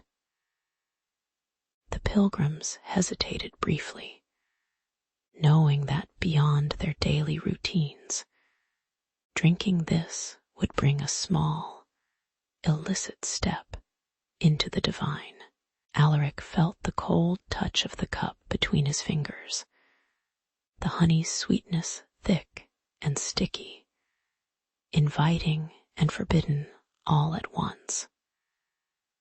With careful manners, they each sipped, and soon the pilgrims' faces grew softer, eyes a little too bright, thoughts drifting toward the unknown. The monks, busy with whispered prayers and the crackle of torches, seemed unaware how their ritual line blurred between the sacred and the simply human. And so, in this quiet room, the pilgrimage took on a new, intoxicating meaning. A desire to find the divine in the fleeting, in the warm, muddled haze of drunken reverence. But as the effects settled in their minds, a gentle irony arose. Faces that once hoped for divine clarity now appeared oddly dreamy, their hopes tangled in shadows. Hildegard's unseen gaze lingered behind a soft veil of light, her presence as elusive as the visions she promised. Alaric, staring into his empty cup, felt an absurd warmth spreading, not from spirits, but from the simple act of surrender, an ache for wisdom obscured by the haze. The other pilgrims chuckled faintly, pointing out how, in chasing divine visions through fermented honey, they were perhaps merely chasing their own reflections. The monastery's quiet hum seemed to watch silently, accepting human folly with patience, knowing that faith often walked hand in hand with a gentle smirk. In the slow, sleepy hours, the line between spiritual aspiration and earthly temptation blurred gently into the background. Later, as dawn crept quietly over the rooftops and the last drops of honey-brewed memories settled, the pilgrims sat in a soft, heavy silence, their eyelids drooping with yawns and soft humor. Hildegard's face remained shadowed, as if knowing the truth that divine visions often wore everyday disguises, missed, glimpsed, or misunderstood. The air felt thick with the scent of damp stone and fading dreams, grounded in a reality as ordinary as any other day. Alaric pressed a hand to his cheek, noticing the small tremor in his fingers, the way the world seemed still unmoved by their quest for something higher. The ritual, like many human pursuits, had yielded a quiet awareness. Perhaps the divine was less a revelation and more a gentle reminder of how fleeting and human all seeking truly was. Slowly, they prepared to leave, carrying with them a faint smile for the absurd beauty of human hope. Years later, the story of the pilgrims of St. Hildegard became a quiet whisper in the archives of history, a reminder that even in the simplest acts of drunkenness and prayer, there is an underlying human patience, an enduring curiosity. Alaric, now older, often reflected on that slow journey with a soft amusement, recognizing how the desire for divine insight could sometimes be nothing more than a well-intentioned misunderstanding. The sacred bruised gentle haze had softened memories and sharpened the understanding that humans often seek transcendence not in grand revelations, but in small, imperfect moments of surrender. In that way, the pilgrimage remained quietly alive, a story of fragile hopes carried along muddy paths, touched by the faint humor of human imperfection. And so, in all its modesty, the world continued turning toward dawn, patiently waiting for the next quiet, foolish search for something just beyond reach.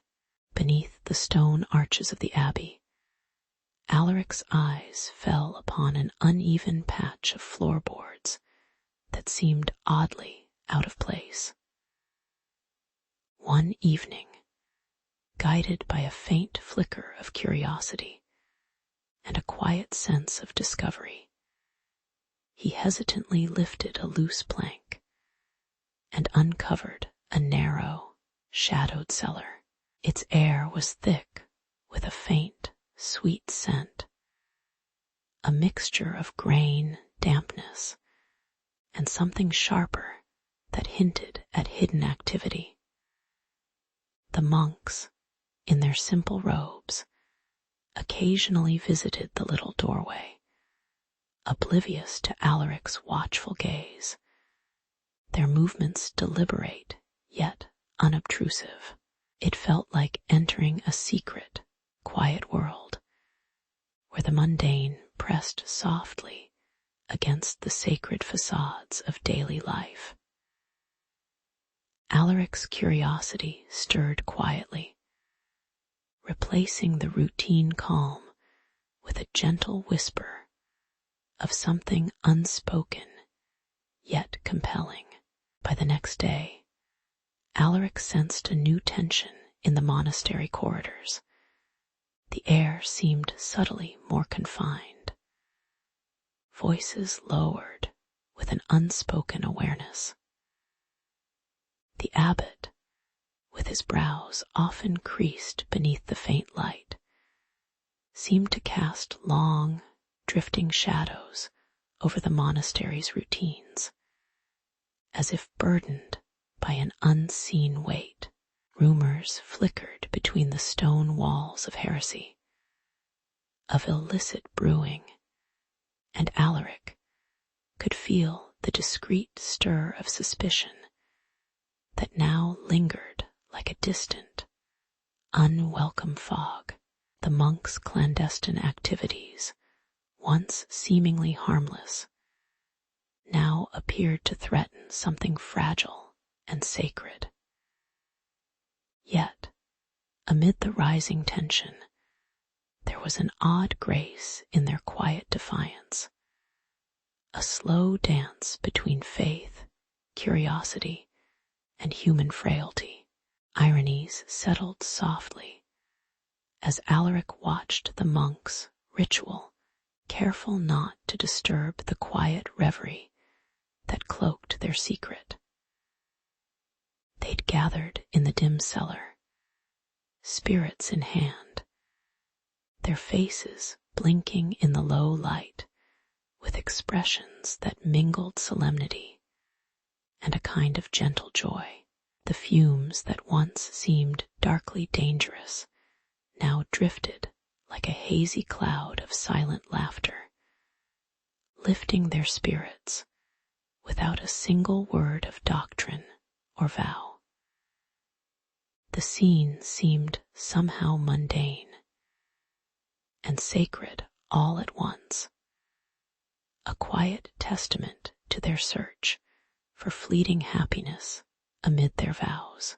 Alaric found himself marveling at how easily humans carved out sacred rituals from the simplest acts, even if it involved a little secret brewing. Life, not unlike their spirits, was a slow, complex mixture, waiting to be savored in silence.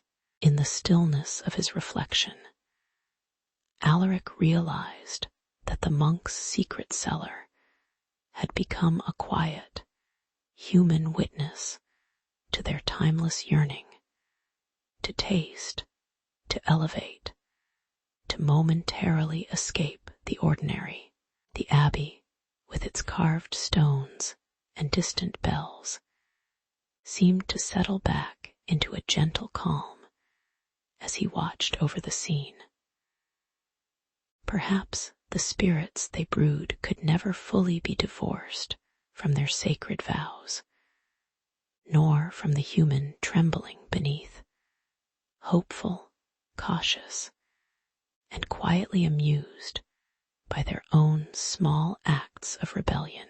The aromas no longer carried the weight of heresy, but whispered instead of shared humanity, imperfections, vice, and longing calmly intertwined.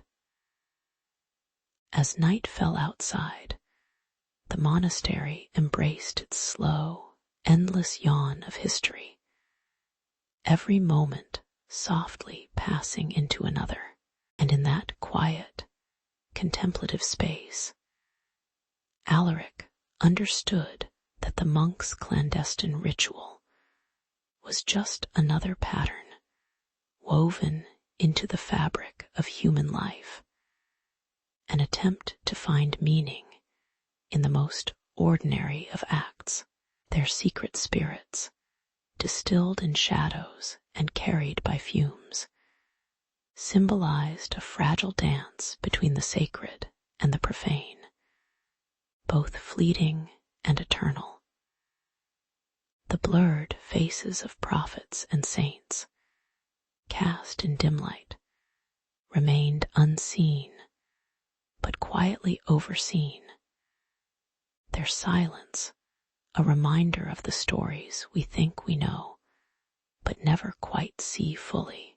In the end, it was perhaps the small, imperfect moments, an innocent mixture of barley, faith, and folly, that kept the monastery quietly alive.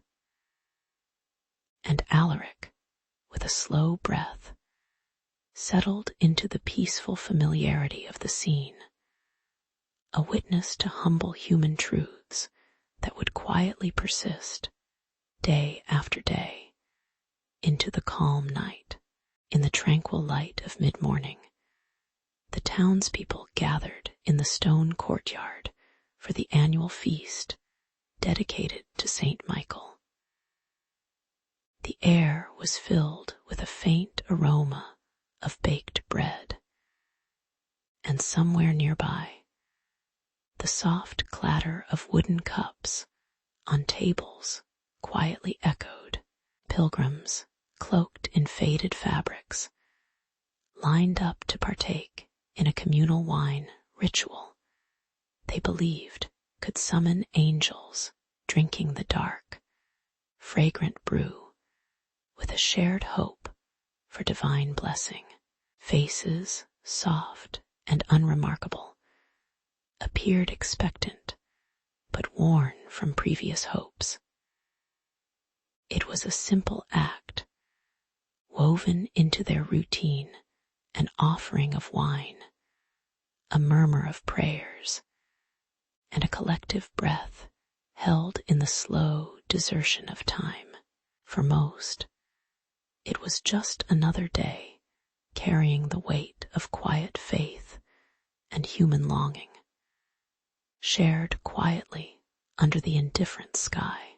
As the ritual progressed, some participants swayed gently on their benches, eyes fluttering, faces blurring slightly in the low light visions, perhaps sparked by the potent drink.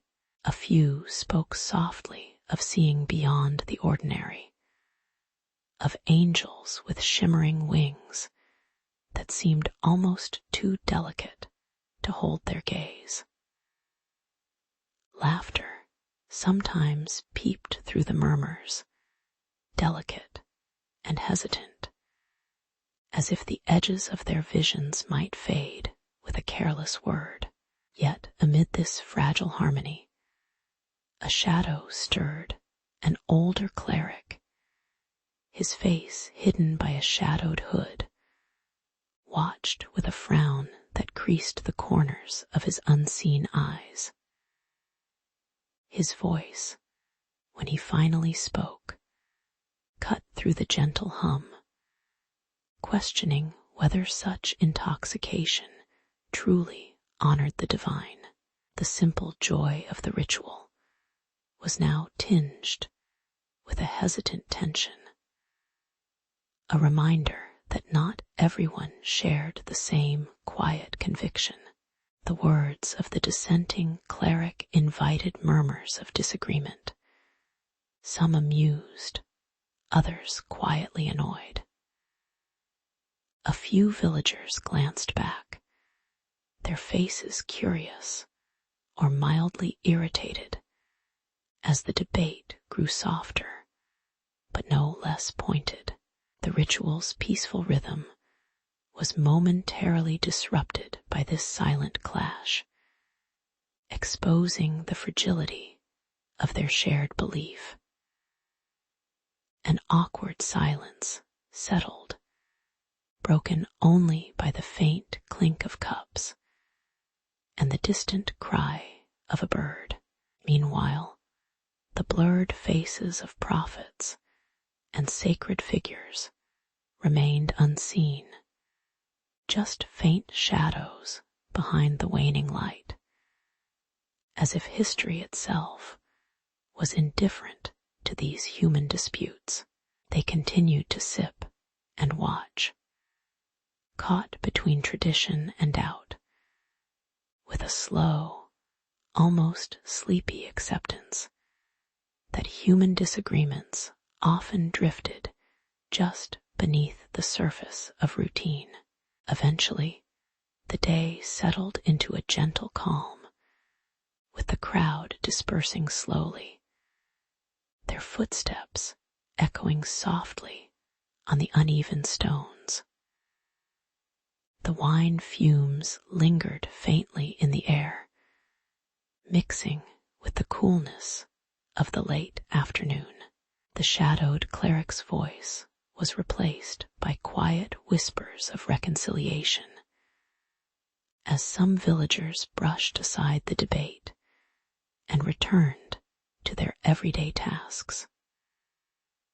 The ritual, now just a memory, seemed to drift into the background like a half-forgotten tune, something old and familiar, yet slightly distant. Faces resumed their calm, unremarkable expressions, and the distant ringing of a bell marked the end of the day's solemnities. In this slow transition, the moment was quietly preserved, an ordinary day that held within it a small human meditation on faith, doubt, and the comforting routine of community life. Looking back, the feast of Saint Michael was just another cycle in the slow rhythm of human ritual, one that quietly acknowledged their desires and doubts without grand declaration. The blurred faces of prophets and divine icons persisted in their unseen shadows, indifferent to the tiny human dramas unfolding below. Perhaps the most enduring lesson was how simple acts, like sharing wine, could serve as quiet acts of hope or stubborn tradition. As night fell and the village settled into sleep, the memory of that day remained a gentle reminder of human imperfection and the ironic resilience of routine. The human heart, after all, seemed never too far from its search for meaning, even in the slow, mundane moments that hovered peacefully between belief and doubt. In the dim glow of candlelit chapels, Alaric prepared to partake in a ritual that had persisted through generations. A sip of the sacred brew believed to connect the earthly with the divine.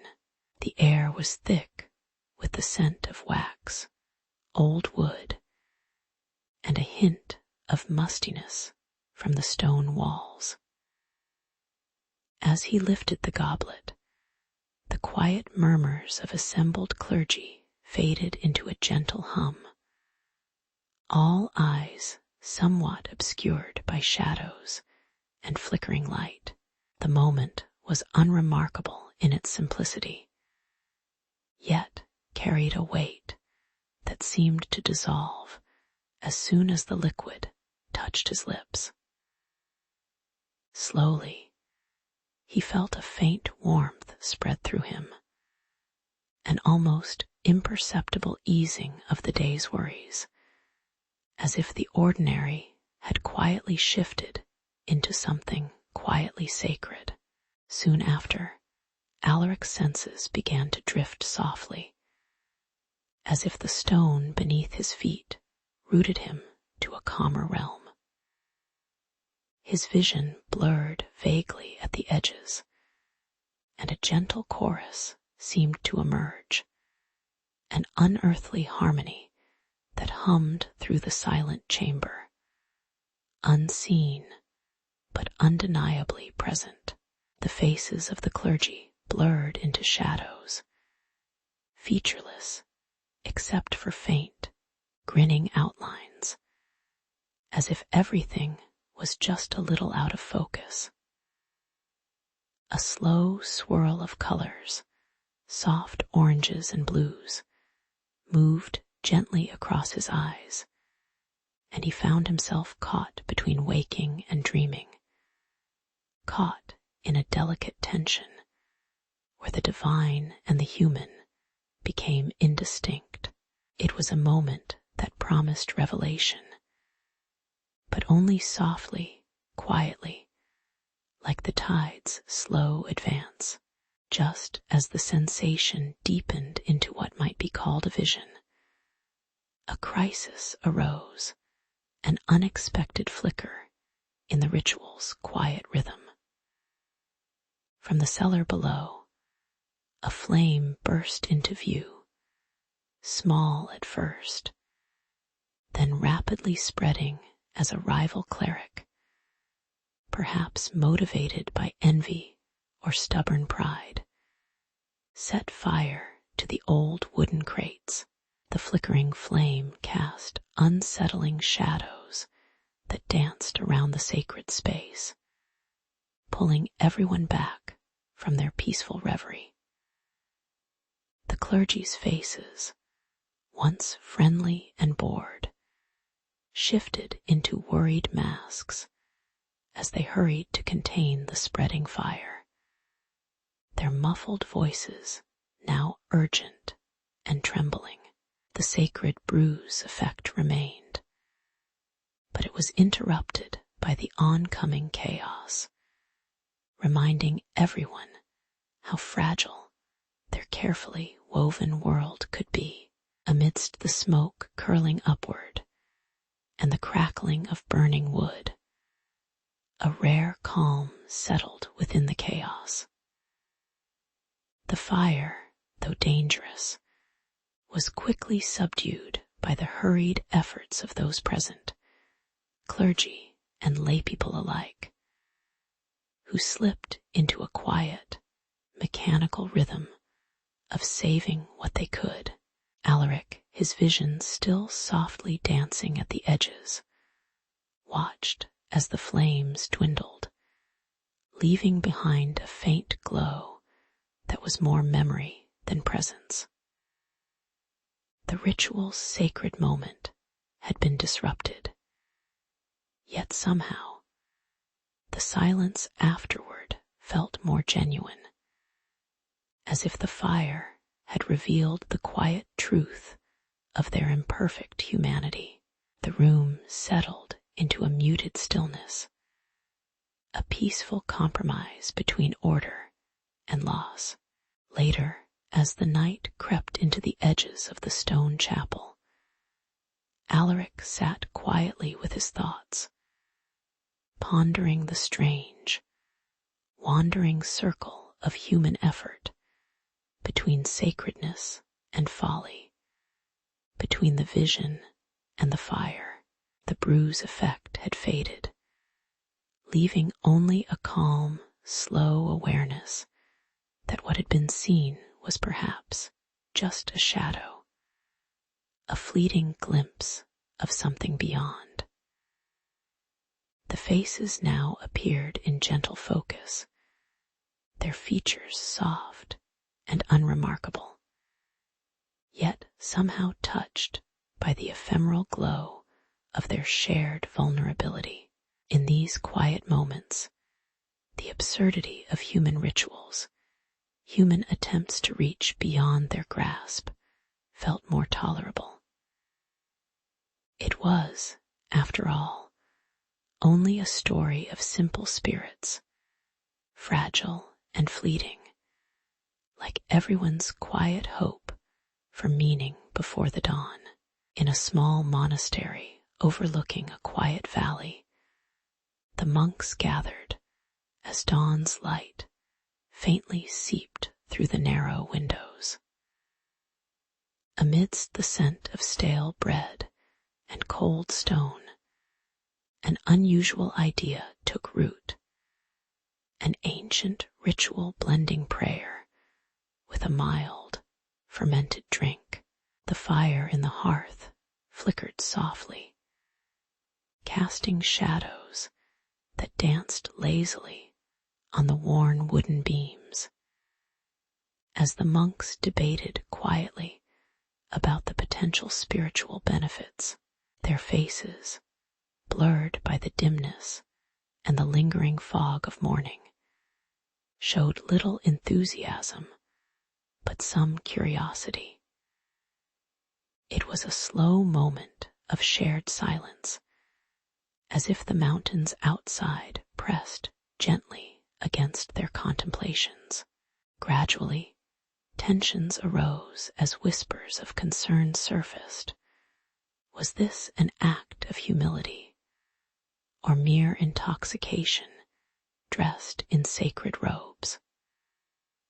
The monks, now more aware of their own human imperfections, hesitated with each sip that made their cheeks warm and eyes a little too bright. Their voices, soft and measured, tried to justify the ritual as a medium for divine connection. Yet, beneath their calm, a quiet irony lingered.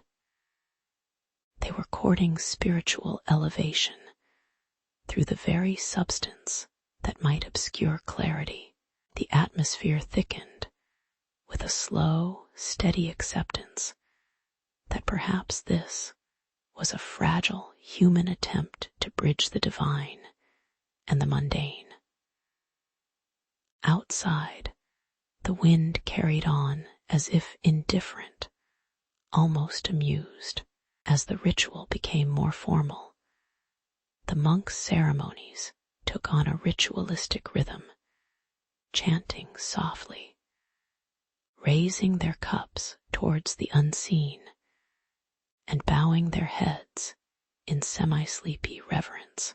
Shadows of prophets and saints, their faces hidden and blurred by light, seemed to gaze silently from the corners of the chamber. The irony was unavoidable.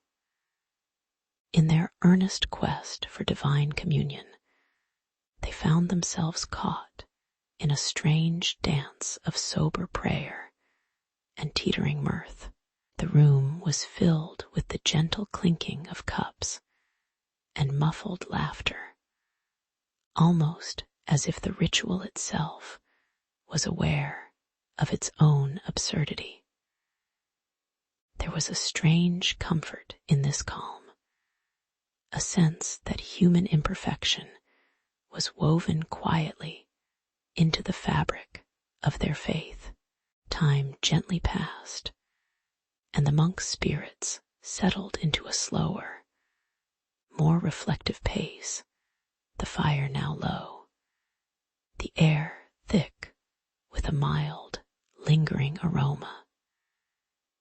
They moved quietly around the chamber, smoothing their habits, sharing small glances of amusement or resignation. The ritual, once strange and tentative, now felt like an ordinary part of their days, an odd, imperfect harmony of spirit and simple human weakness. Outside, the valley remained steadfast and silent, undisturbed by the quiet renewal within. It was as if the universe itself had shrugged, acknowledging yet another small, hesitant step in the long, human pursuit of meaning. The monks, eyes half closed in the soft glow, seemed to accept that perhaps faith was as much about acceptance as conviction. Eventually, the monks prepared for their return, their steps slow and deliberate on the gravel path leading back to the valley.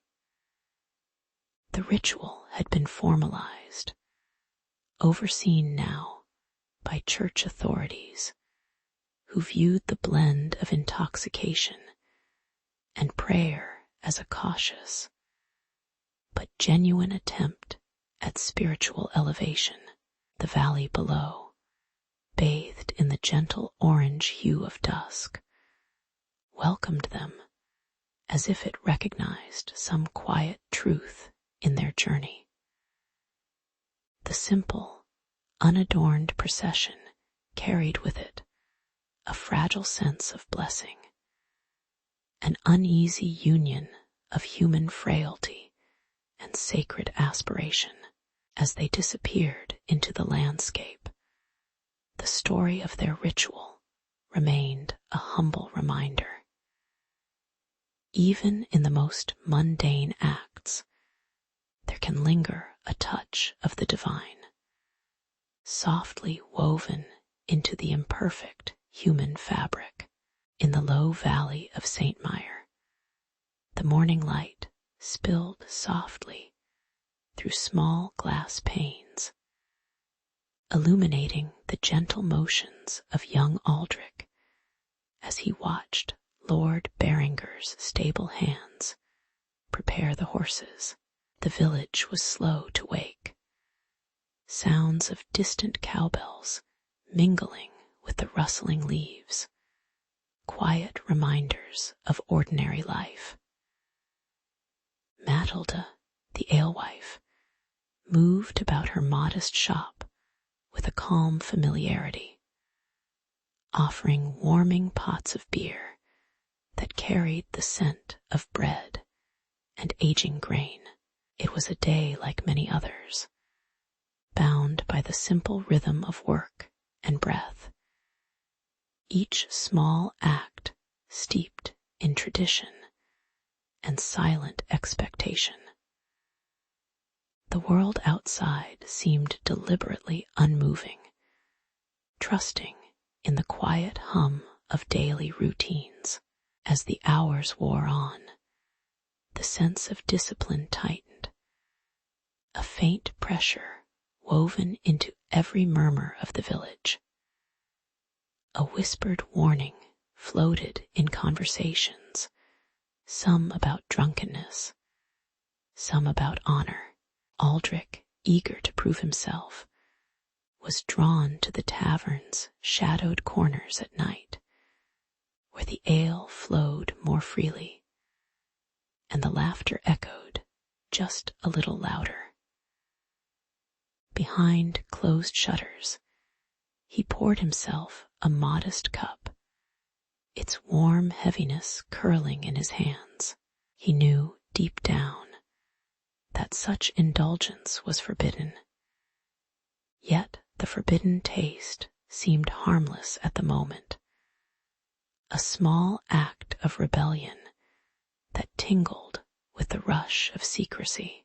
Still, the echo of unspoken rules lingered quietly in the back of his mind, a reminder that the world of St. Meyer kept its virtues neatly wrapped in restraint. By dawn, the whispers began, silent yet pervasive, like shadows stretching across the waking fields, questioning whether the night's quiet defiance was merely innocent curiosity or something more, something worth suspicion. The village, ever mindful of reputation, regarded such slips with a mixture of mild annoyance and weary disdain. Matilda, the alewife, glanced across her counters with an air of bemused patience, knowing well how the rigid codes shaped life here. Her face, often gentle and unassuming, bore a subtle irony, an unspoken acknowledgment of the absurdity of social judgment over a sip of ale. And yet, in this slow, measured universe, even small acts could ripple blurred faces of prophets or saints, unseen behind the haze of memory, reminding everyone that nothing was ever as simple as it seemed in the quiet corners of St. Mire. Later that day, the village returned to its familiar calm as cowbells sounded in the distance and children's laughter echoed from the narrow lanes. Aldrich, now sober and perhaps a touch more cautious, watched the clouds drift lazily overhead, the weight of the previous night settling like a gentle fog. The social strings that bound him, the honor, the shame, the unspoken judgments, were neither harsh nor cruel, merely there, like faint scars etched into collective memory. Matilda continued her routine, her eyes revealing a quiet humor at the human tendency to stumble into small rebellions, only to be gently reclaimed by the steady flow of daily life. It was as if the entire village moved in a slow, deliberate dance, each step marked by restraint and the soft hum of shared understanding. In the stillness of the late afternoon, as the sun dipped low and cast long, golden shadows, one might reflect that the social fabric of St. Mire was woven more by gentle ironies than by fierce judgments. The young men and women, the humble alewife, and even the lords all navigated this delicate balance, trusting in the quiet hum of human imperfection, the muted acknowledgement that everyone occasionally spilled a little of their own truth beneath the blurred faces of revered figures, behind the faint echoes of social condemnation. There existed a subtle humor, an awareness of life's fragile, fleeting moments of liberty amid the weighty silence of tradition. Perhaps, in some distant corner of their minds, they all understood that the greatest virtue was merely patience, patience to endure, to forget, and to sleep well as the world rotated slowly onward. In a quiet feudal town, Aldrich's occasional visits to the tavern were simple affairs, marked by a faint smile and a weathered mug of ale. His reputation, once a shining example of discipline and wit, now drifted slowly into the background as whispers began to surface. The townsfolk noticed the slight slur in his speech and the looseness of his steps, though no one openly confronted him. Instead, they observed from a distance, as if waiting for a natural drift of time to carry the matter away. The clergy, seated silently in the cool shadows of the chapel, kept their eyes averted, their faces hidden behind veils of light and shadow. Meanwhile, the steward's gaze grew wary, and the once welcoming forge grew quieter, the clinking of tools fading into a distant hum. For Aldrich, the simple act of drinking, once innocent, now felt like a slow unveiling of shadows that stretched between him and his community. As days passed, the gossip transformed into a quiet, persistent concern that began weaving itself into daily life. The townsfolk paused before passing Aldrich's modest house, their whispers softly curling around windows like smoke. When he attempted to attend the communal feast, he was subtly turned away, an unspoken consensus forming in the air.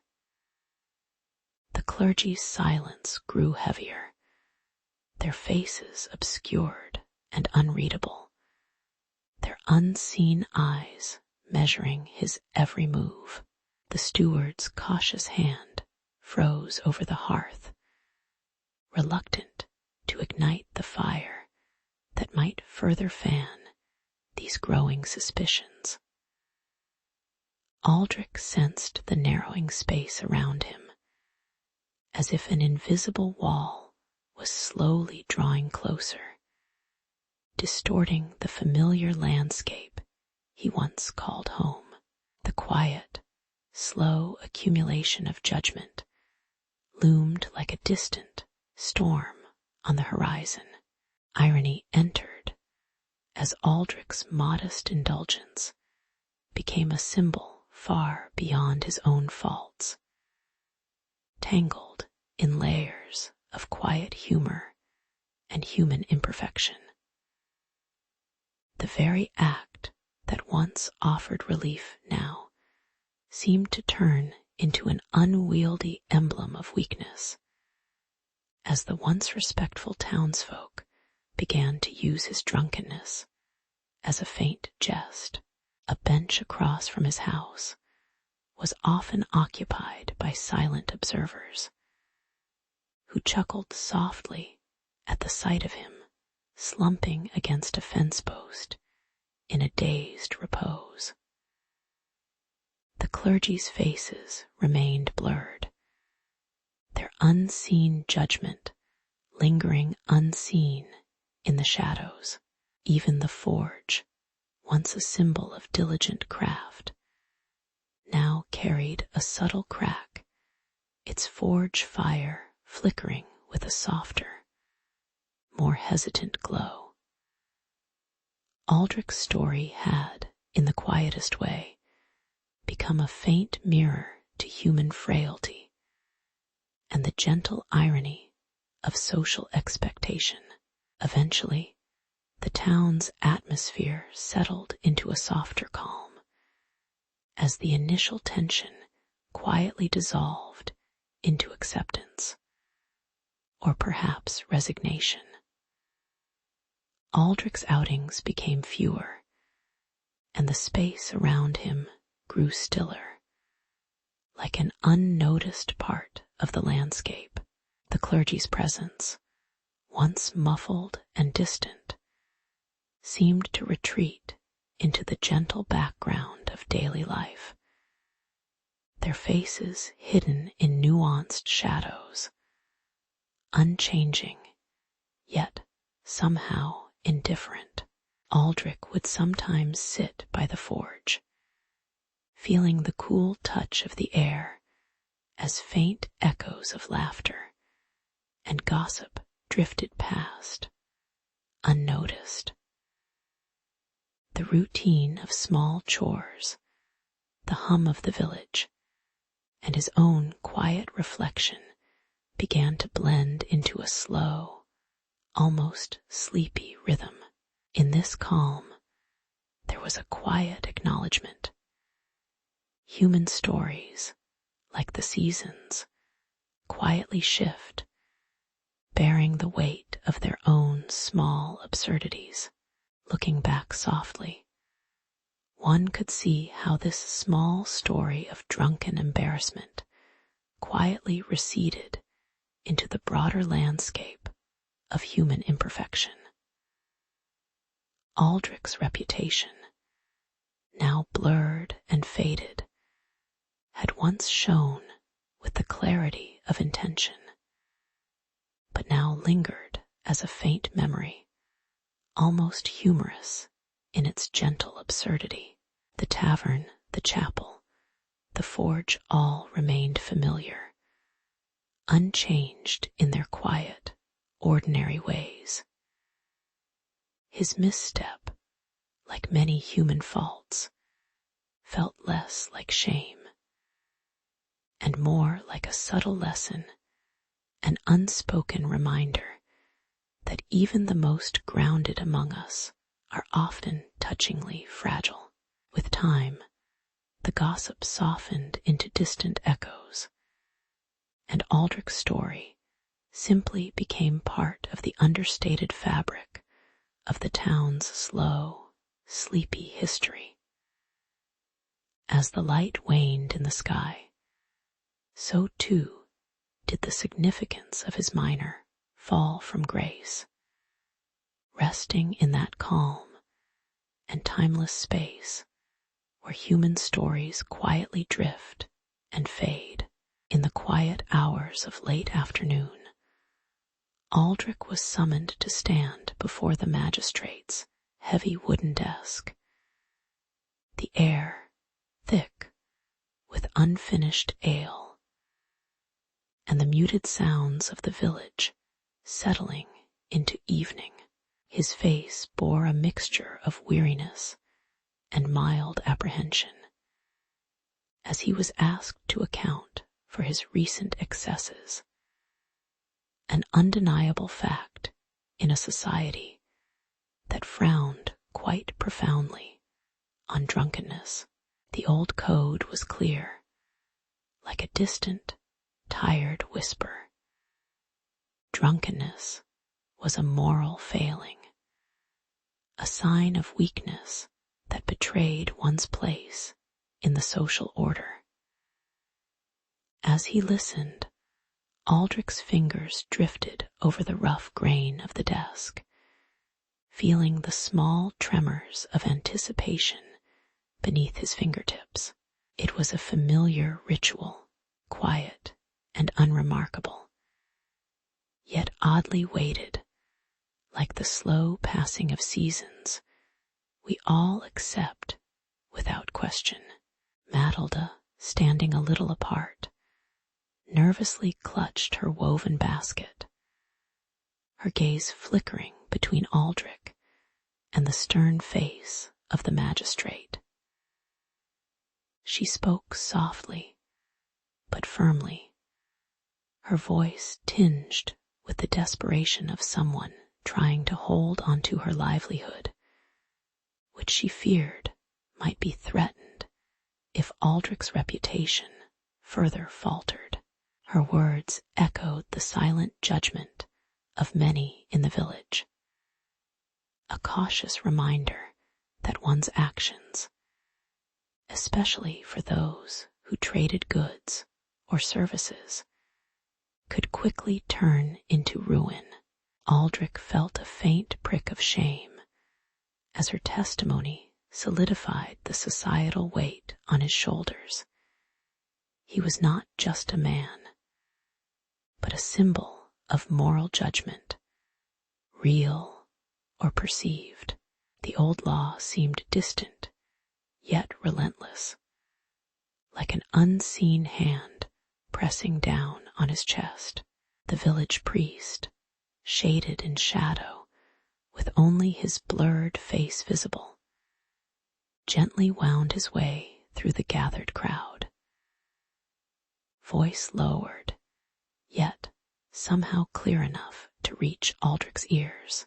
He warned that the spirit contained within the wine was not merely meant for celebration, but could serve as a gateway to sin, a subtle, almost humorous echo of ancient caution that seemed to lull rather than condemn. Aldrich couldn't help but notice how the priest's words carried a gentle irony, how something so commonplace, so part of daily life, could be cast as an evil doorway. The room, filled with the scent of stale bread and damp stone, grew quieter, and Aldrich's inner turmoil sank deeper into the slow, unhurried rhythm of human imperfection. There was no grand judgment, only an unspoken acknowledgement of human frailty. As the court proceedings waned, Aldrich found himself in a rare moment of calm. The weight of accusation momentarily lifted as he returned to his modest hearth, and the soft glow of dying light. The accusations had drifted away like the last ember flickering in the hearth, leaving behind only quiet reflection. His shoulders relaxed, and he noticed the faint creak of the wooden beams above, the steady drip of water in the distant well. Life in the village moved along, people talking softly in their daily routines, the faint clatter of dishes, the distant laughter of children. The scene was simple, yet imbued with a quiet dignity, an acceptance of human flaws, intertwined with the slow passage of ordinary days.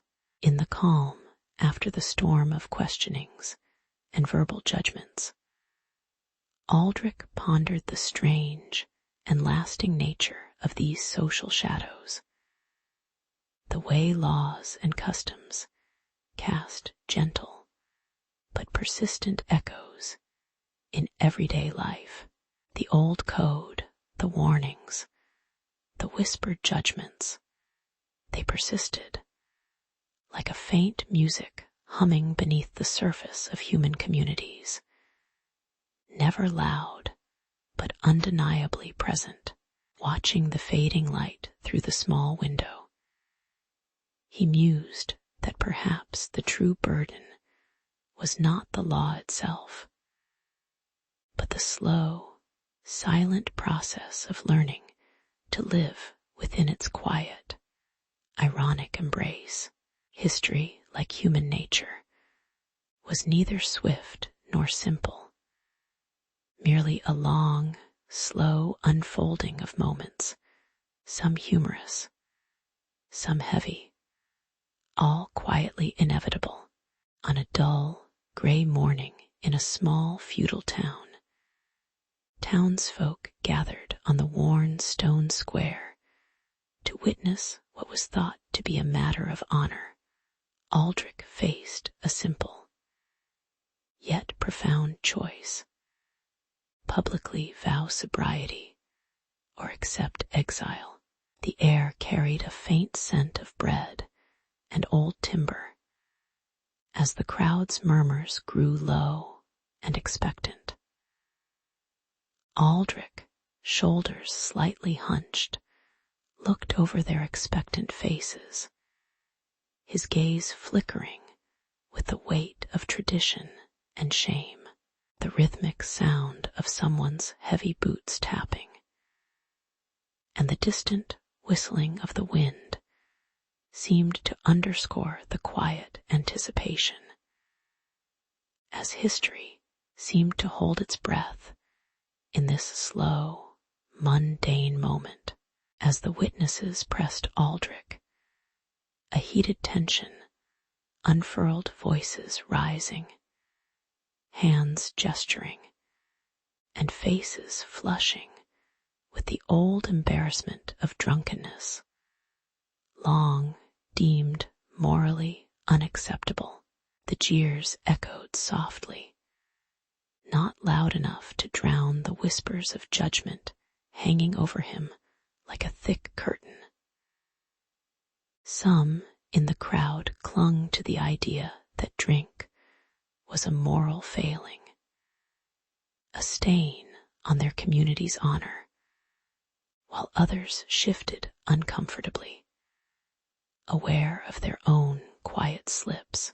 Aldrich's trembling voice struggled to defend himself, but the weight of collective disdain seemed to press him down to silent acquiescence, herded toward the expected resolution, as if morality itself was being weighed like a fragile, delicate object. Then, unexpectedly, Matilda stepped forward, her face serene yet resolute, casting a gentle light upon the scene. She spoke softly, almost to herself, about the modest drink, how it could foster camaraderie, and how life's small pleasures carried their own quiet, necessary grace. Her words, calm and measured, hovered in the cool air, finding some small crack in the rigid judgment of the assembly. A flicker of irony shaded her plea, as if she was quietly questioning whether centuries of stigma truly justified this spectacle. The crowd paused, some confused, others amused. And just for a moment, the absurdity of it all lingered like a distant echo in the dull afternoon sun.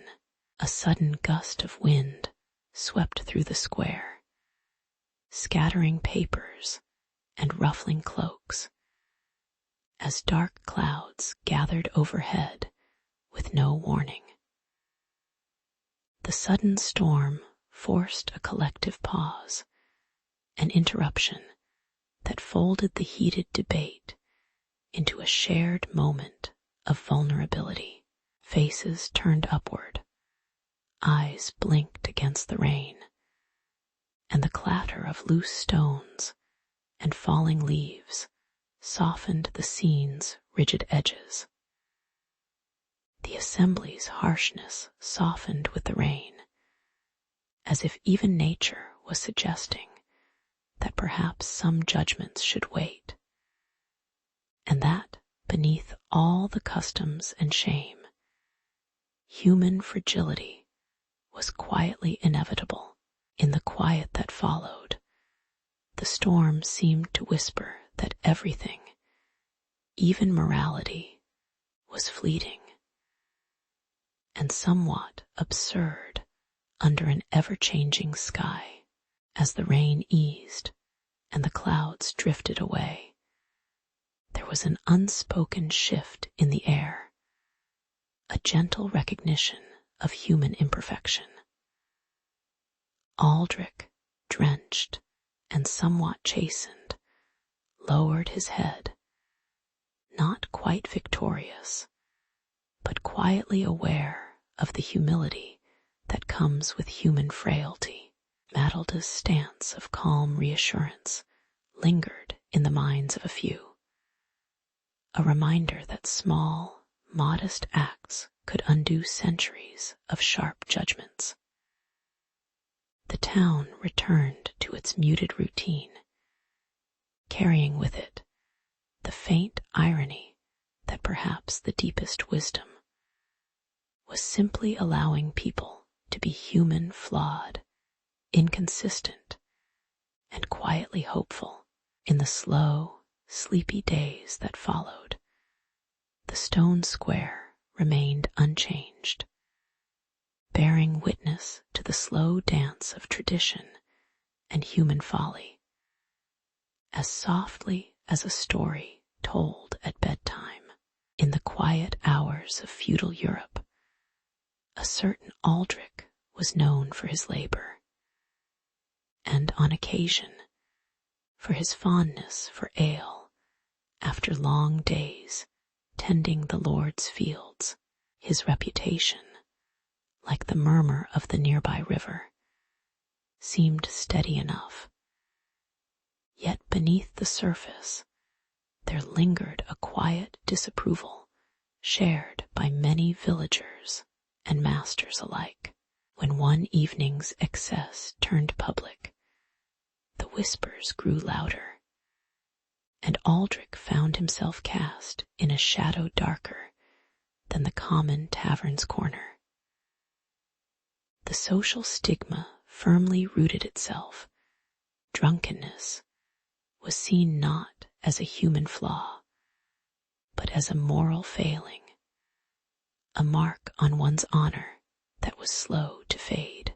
The days following felt like a cautious shambling through a landscape of silent judgment, where every look seemed to carry an unspoken reminder of misstep.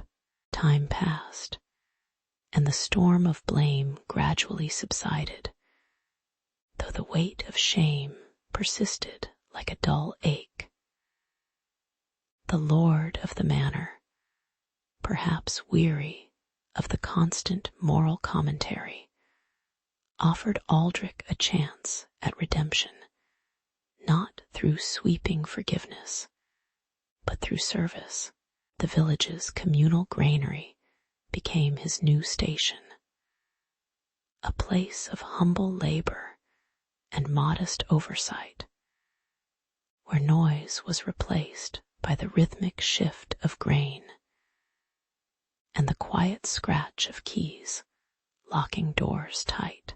Aldrich's new role surprisingly allowed him to speak softly about temperance and moderation. Lessons learned less from sermons and more from the slow, deliberate act of caring for the shared resources.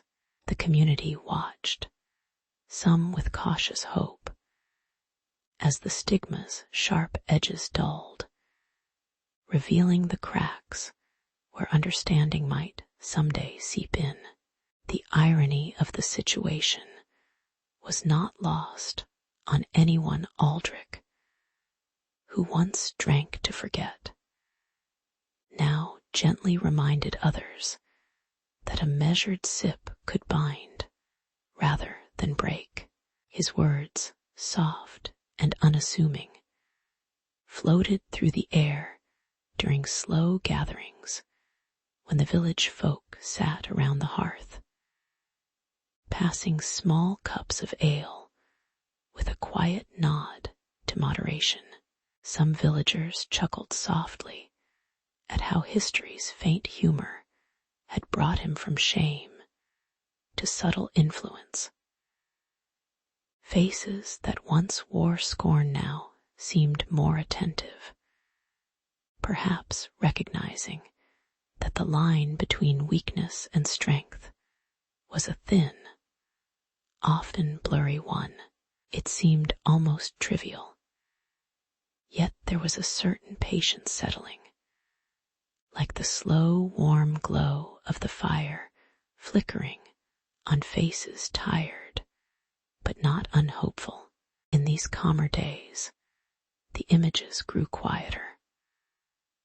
Aldrich leaning against the stone wall, watching fields bathed in the gentle orange of early evening, his face relaxed beneath the shadowed rim of his hood.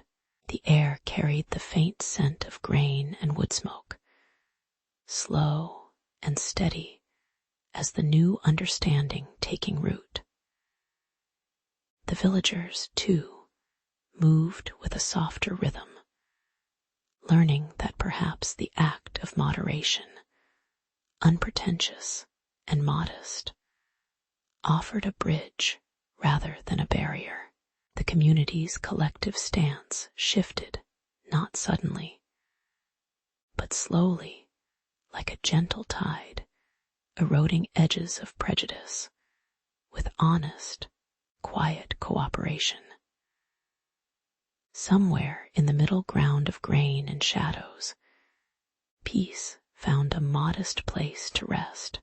Reflecting on this quiet chapter, one might see it as a subtle lesson in human imperfection, the slow dissolution of stigma, not by grand gestures, but through everyday acts of patience and shared purpose. Aldrich's story, layered with irony and patience, suggests that honor is fragile and often redefined in small, overlooked moments.